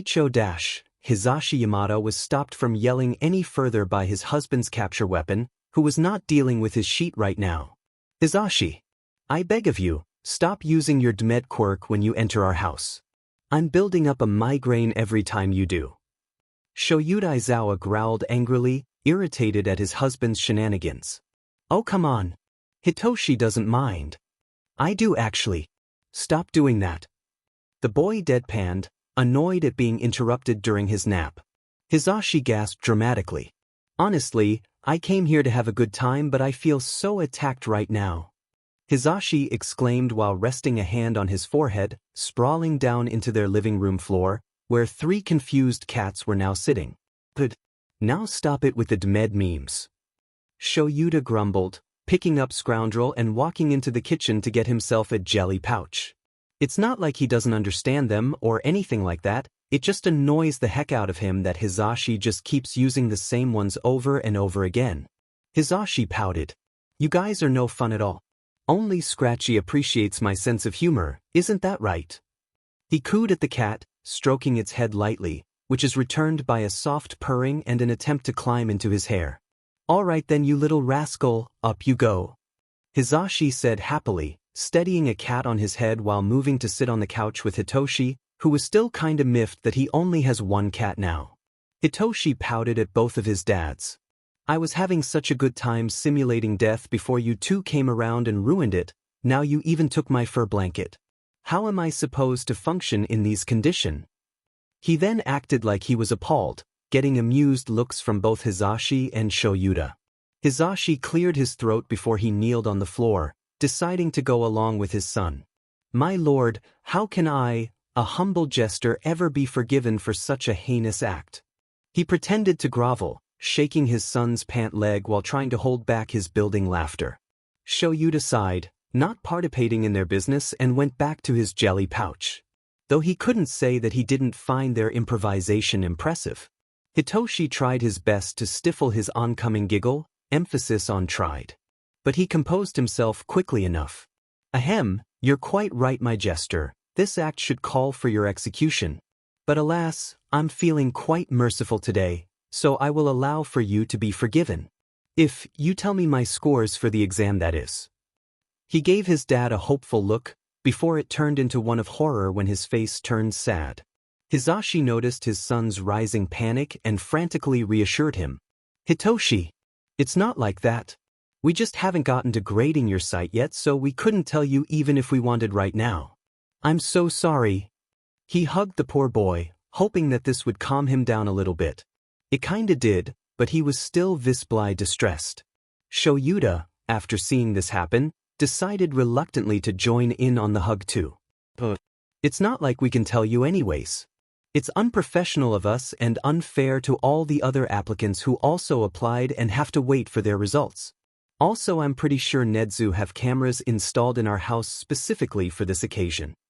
He said in his deadpan voice, causing Hitoshi to snort. Isn't that kinda, illegal? Hitoshi asked and gave his dad a small chuckle. Hitoshi, we're talking about an intelligent, maniacal rat who can probably take down the hero society in a week if given the right resources. I don't even think half of our laws even apply to him now that I think about it. Shoyuta said, his brows furrowed in thought and realization.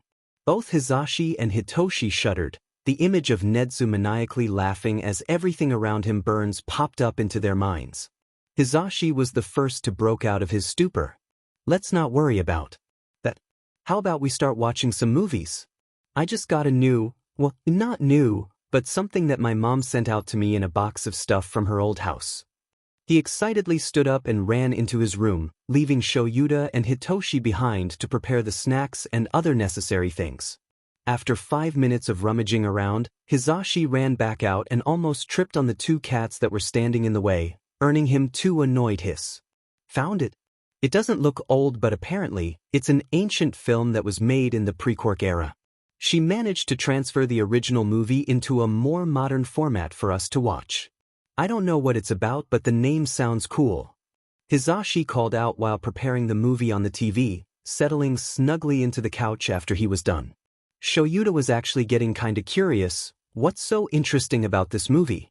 Hey Zashi, what's the movie called? HM? It's Guardians of the Galaxy? I don't know anything else but the name. She says it's fun though. He shrugged and continued to fiddle with the remote. Sounds cheesy, but okay, I'll give it a shot. Hitoshi said nonchalantly, snuggling between his 2 dads, snatching their popcorn while holding Snowy in his lap. Shoyuta would later regret his decision later in the day, as he watched in admitted defeat while his husband and son sing about some stupid drink for the 20th time for the day, and that wasn't even counting the other songs in the Med movie. He just hopes that his neighbors wouldn't file a noise complaint. As much as he hates to admit it, he doesn't want to ruin their fun. Meanwhile, Nedzu listened on in amusement with the audio tracker that he planted on both Yamada and Aizawa. Oh Aizawa, you flatter me. I could do it in 10 days tops. He said cheerfully while drinking his cup of tea, simmering in its soothing warmth as he listened to more of their conversation, making sure that they didn't say anything they weren't supposed to. He trusted Aizawa to not do anything idiotic, but Yamada on the other hand. Nedzu let out a small chuckle, focusing back onto rearranging his remaining files of paperwork into their necessary place while he continued to giggle at his employees' obliviousness. 1 week later, Izuku was staring at the envelope with the Yuta seal on his desk with nervous anticipation. He knows he did rather well on the written exam, not leaving any questions blank. He was even confident on his performance in the practical, but there were always just something that prevented him from opening it. Come on Izuku, open it up already.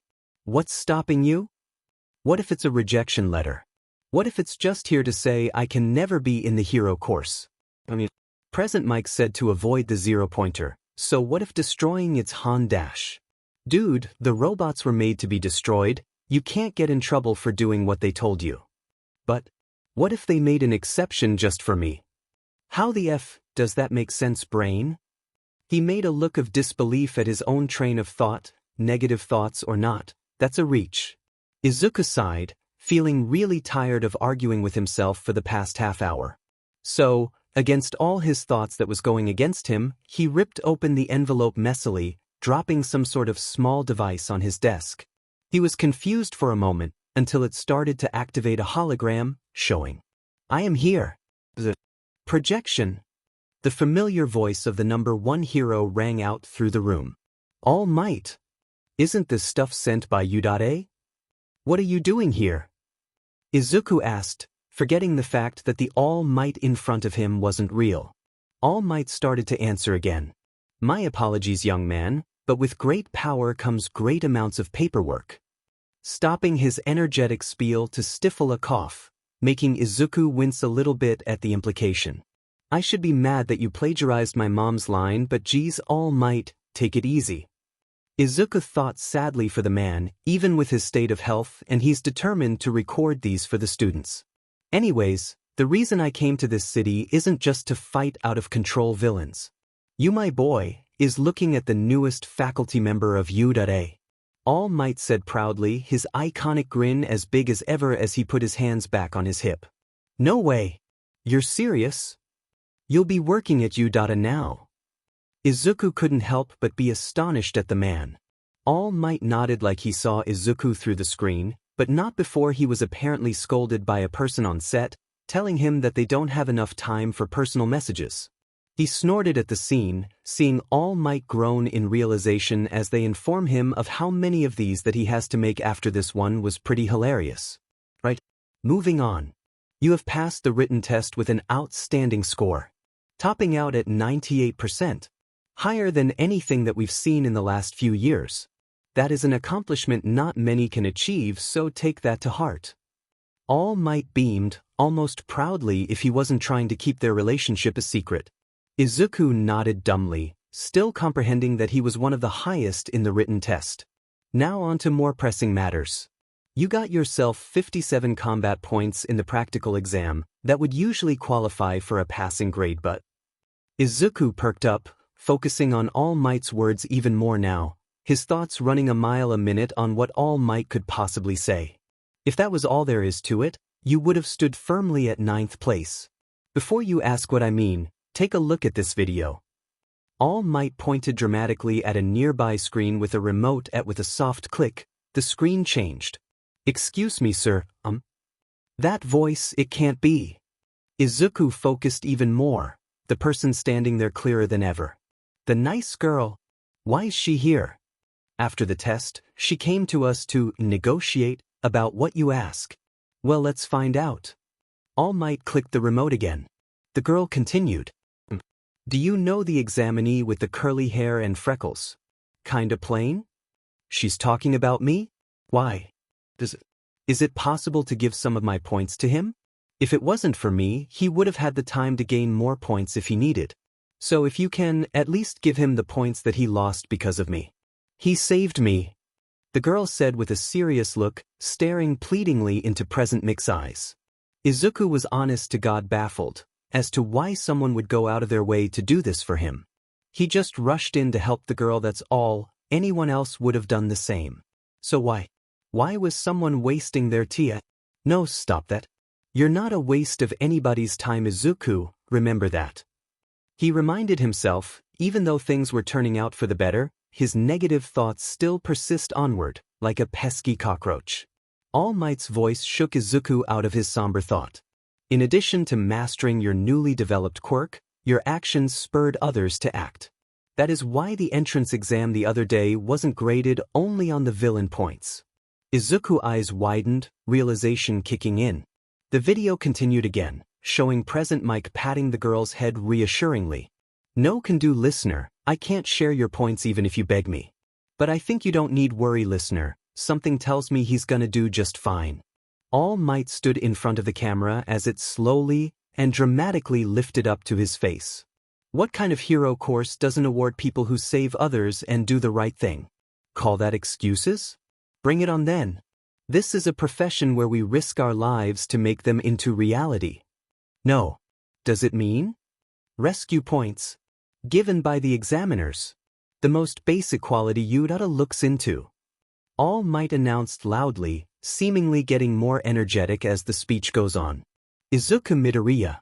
170 rescue points. And Ochako Uraraka. Received 45 rescue points. Izuku did the math in his head, but what came out couldn't be true, right? There had to be some sort of error. His eyes started to fill up with tears as he realized what he had always dreamed of, what he had always longed for when he finally got his quirk. You've passed young Midoriya. With both of those points combined, you scored the first place out of all the other examinees, beating out my record when I was in Yuta. So with that, young Midoriya, I welcome you to your very own hero academia. All Might said with joy, causing Izuku to fully bawl his eyes out, making his mom ran in from the sound. Izuku! Izuku, is everything alright, baby? Did you dash? Inko saw the tears in her boy eyes, mind immediately rushing towards the worst-case scenario. That is, until she noticed his smile, the smile that hadn't seen since the day of his diagnosis, the smile that she had always cherished, the smile of her hero. I did it. I passed.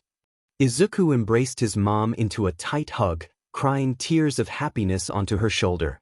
This was it. This was finally his real step into becoming a full-fledged hero. Inko said nothing in return, only hugging him as tight as she possibly can. Her baby was finally going to achieve his dreams. Although she will still always be worried for him, she would do her very best to support every decision that her son was choosing to make. She just hopes that she taught him well enough for him to think them through. That day, Inko threw her son a small celebration party. Making more of that tasty katsudon, sitting down and watching some movies with him, laughing with each other when their favorite scene comes on. All in all, a fantastic day for both the mother and son. At the Bakugu's household, Katsuki should have been happy that he was finally going to Yuta, the school of his dreams. But he wasn't. That Med video keeps replaying in his mind. Congratulations, young Bakugu. You were fantastic in the entrance exam. You've earned the most villain points out of all the other contestants, landing yourself in second place. The words of All Might rang in his head. He zoned out after that, not even bothering to hear what else All Might had to say. Damn it! He whispered, yelled, slamming his hand onto his desk, creating more scorch marks on the already worn-out surface. You failed. How can you even call yourself the future #1 hero? Bah, pathetic. You talked big yet you can't even do this right. You should just give up. I mean, who would want someone like you in the hero course? Especially after all the things that you've done to Deku. Then he felt a soft brush against his leg. Looking down, he saw Bitsy with an almost concerned look on its face, putting two of its paws on Katsuki's foot, like it was asking if everything was okay. Or it was just him going crazy by interpreting the dog's thoughts. Tisich, I'm fine, Bitsy. Now go chase your tail and leave me alone. Katsuki grumbled, trying to get the puppy off him. Bitsy yipped, biting cutely at his fingers. It doesn't even hurt, just tickles like hell. Stop doing that, you little sheet. I'm not in the effing mood for this sheet. He scowled, picking up the puppy and stared straight into its big round eyes. Bitsy stared back, and changed its attempt from biting to liking Katsuki. But because he was too far away to effectively do that, he just liked the air with the excitement of a toddler who was just given ice cream out of nowhere. Katsuki stifled his laugh with a loud snort. God, you're so stupid, why the F did I even keep you? He smirked at the happy puppy in his hands, rubbing his thumbs gently on its belly. This turned out be a great choice as the puppy's tail starts wagging uncontrollably, whipping softly at Katsuki's arm at how fast they were going. Fine, you win. Katsuki sighed, standing up from his chair and moving to lay down on his bed, hugging the dog to his chest while still contemplating his earlier thoughts. I don't need some shitty points to prove that I'm the best. I'll destroy the BSTRD who came in first place and show everyone at you oughta not to underestimate my abilities. Katsuki let a feral grin spread his face, thinking of all the possible ways he can show off his abilities. Oi Katsuki! You done in there, brat? What's taking you so long? Mitsuki burst into his room, just in time to hear All Might's announcement. Congratulations, young Bakugu! I welcome you to your hero academia. To say Mitsuki cried that day would be an understatement. She went through a whole box worth of tissues. Katsuki was still raging about her barging into his room, and Masaru was congratulating his son while preparing a whole feast containing all of Katsuki's favorite food, a proud smile clearly on his face. At the Aizawa's household, Hitoshi was staring in awe at the multiple shots of him saving other contestants, 4 in total. The largest one being the group that he saved by jamming his weapon into a 3-pointer's wheel, effectively immobilizing it by breaking his bow staff in half, sticking a large middle piece into its inner mechanisms, leaving him a pair of makeshift eskrima sticks. He took the sharp ends and stabbed them into the fake villain's face, stopping it from attacking any further. Now who would we be after someone showed such a heroic spirit weren't given the chance he deserves to act upon it? The projection All Might said boisterously, his iconic smile still as present as ever. Welcome young Shinso, to your hero academia. Hitoshi steadied himself on his 2 dads as he processed what freaking All Might just said. I passed. Yep. Both Hizashi and Shoyuta answered at the same time. Goofy-looking grins were on both of their faces. Well, in Shuta's case, more of a sheet-eating one. I'm in Udata. Yep. I'm in the hero course. Yep. You guys knew the entire time, didn't you? Hitoshi asked with a suspicious gaze, though there was an amused tone in his voice. Sorry kiddo, our hands were tied. Nedzu will have our skins if we did. Hizashi rubbed the back of his neck, trying to explain his innocence. Sure, what he said. Shoyuta agreed. He should tell Hizashi about the time that Nedzu blasted the soundtrack of the movie they watched in his office when he called Shoyuta in to remind him not to say anything to Hitoshi, but not now. Right now was his son's personal moment and he could definitely delay terrifying his husband later. Meh, it's fine. I'm really going to Udate? That's the 4th time you asked that, but yes. And we've never been prouder of you right now, Hitoshi. Hizashi hugged his boy, giving him a few head pats along the way. Shoyuta grunted in affirmation and joined in the group hug. Hitoshi couldn't help but cry a little when he said that. I doubt that I could have done if I hadn't met you guys when I did. Thank you guys so much. He held on tight, not letting any of his dads go, like they would disappear the moment he did. They stayed like that for a while, with hugs and head pats before Hizashi suddenly grinned with the excitement of toddler who just discovered their quirk. Oh Hitoshi, I completely forgot that I got a surprise for you. Wait here for a moment. And he splits off from the group, jumping over the 3 cats that were in his way to his room. That? Do you feel a little déjà vu? Hitoshi asked his remaining dad. Strangely, though I'm feeling like I'm going to regret something soon. Shoyuta said while narrowing his eyes. Ugh, you always regret something. You said that you regretted adopting Scoundrel, but who do I see hogging him the most? Hitoshi asked with a raised eyebrow, a confident smirk on his face that was saying, gotcha. In my defense, he did us a favor by peeing on Zashi's horrible bowtie collection on the 2nd night. I mean, those were awful. Shoyuta grimaced as the memory of the multicolored bow that Zashi wore to their wedding was conjured up in his mind. Not noticing Hizashi has entered the room and an offended look was on his face. Hey, it took me a long time to collect all of that. And I'll have you know, bow ties are cool. Hizashi exclaimed indignantly, still feeling a little bit sour at that particular event. Sure. They both drawled out, chuckling to each other much to Hizashi's expense. I've gone out of my way to get you this, and this is how you repay me? By siding with him? Unbelievable. Hisashi tossed something to Hitoshi while looking away, hiding his expression from the two of them. HM? What's this? Hitoshi stopped his questioning, his eyes gained a certain glint in them that kinda worries Shoyuta. Hitoshi? You okay? Never better. Hitoshi's grin turned into the same sheet-eating one Shoyuta had. Huh, so that was what it looked like when he did it to other people. Shoyuta took a look over his son's shoulder and immediately froze from what he saw. No. Hisashi, you son of a dash. Surprise. You're looking at the new and improved POTG Volume 2 baby. Took me a while to track down the original movie, and it took some time to actually transfer it into a format that we can watch, but by God did I do it. Now, who's ready for a fantastic movie time? Yeah. Hisashi yelled energetically, pumping up Hitoshi, who already took off towards the TV, and filling Shoyuta with a sense of tiredness that his toughest patrol couldn't even achieve. Hisashi. But why? Shoyuta face-bombed with both of his hands, dragging them slowly down his face. His painful existence had finally reached its top. Oh, stop being such a drama queen, Sho. It's not as bad as you think. Besides, I know that you at least like the music. And look at Hitoshi, he has the same look as he did when we first adopted him. Would you deny him of this? He looks freaking adorable. Hisashi cooed quietly, eyes looking at Shoyuta with a pleading look. Shoyuta really hated when Hisashi pulled the look like an injured kitten act on him. His husband knows demon well that he couldn't help but go along with him when he did that. This was like the scratchy incident all over again.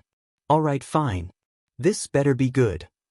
He answered grumpily, not particularly happy with the circumstance that he's in. Relax, Shoyuta. If you want, we can go to the cat cafe later to make it up for you. Hisashi took the opportunity to peck a kiss onto Shuta's cheek, causing a slight blush to appear on his face while still grumpily rubbing at the spot he just kissed. His husband is so cute when he's acting like that. Hitoshi pretended to GG at his parents' display of affection. Stop flirting with each other and come here already. I already made the popcorn, he said impatiently, hugging two of the cats while patting the two spots next to him, signaling for them to hurry up. Hisashi pulled his husband along, but not before Shoyuta managed to snatch up Scoundrel and putting the black cat snugly into his scarf, earning him a few appreciative purrs. They sat down next to their son as he started the movie, smiling from ear to ear at the opening logo. This is going to be fun. Meanwhile, oh my, some new songs? Thank you, Mr. Yamada. I was beginning to find the old one boring. The Chimera said cheerfully, sipping at his hot tea. Checking on some of the students' files that caught his eyes. Especially one of a green-haired boy. So this is your choice, Yagi? I must say you picked quite an interesting one. Netsu thought amusingly, laying the boy's file down. Right next to a small jar containing a dark green spider, seemingly dead from natural causes. This year will be a rather interesting one, wouldn't you say, Mr. Midoriya? He chuckled to himself, humming the song that was playing in his office.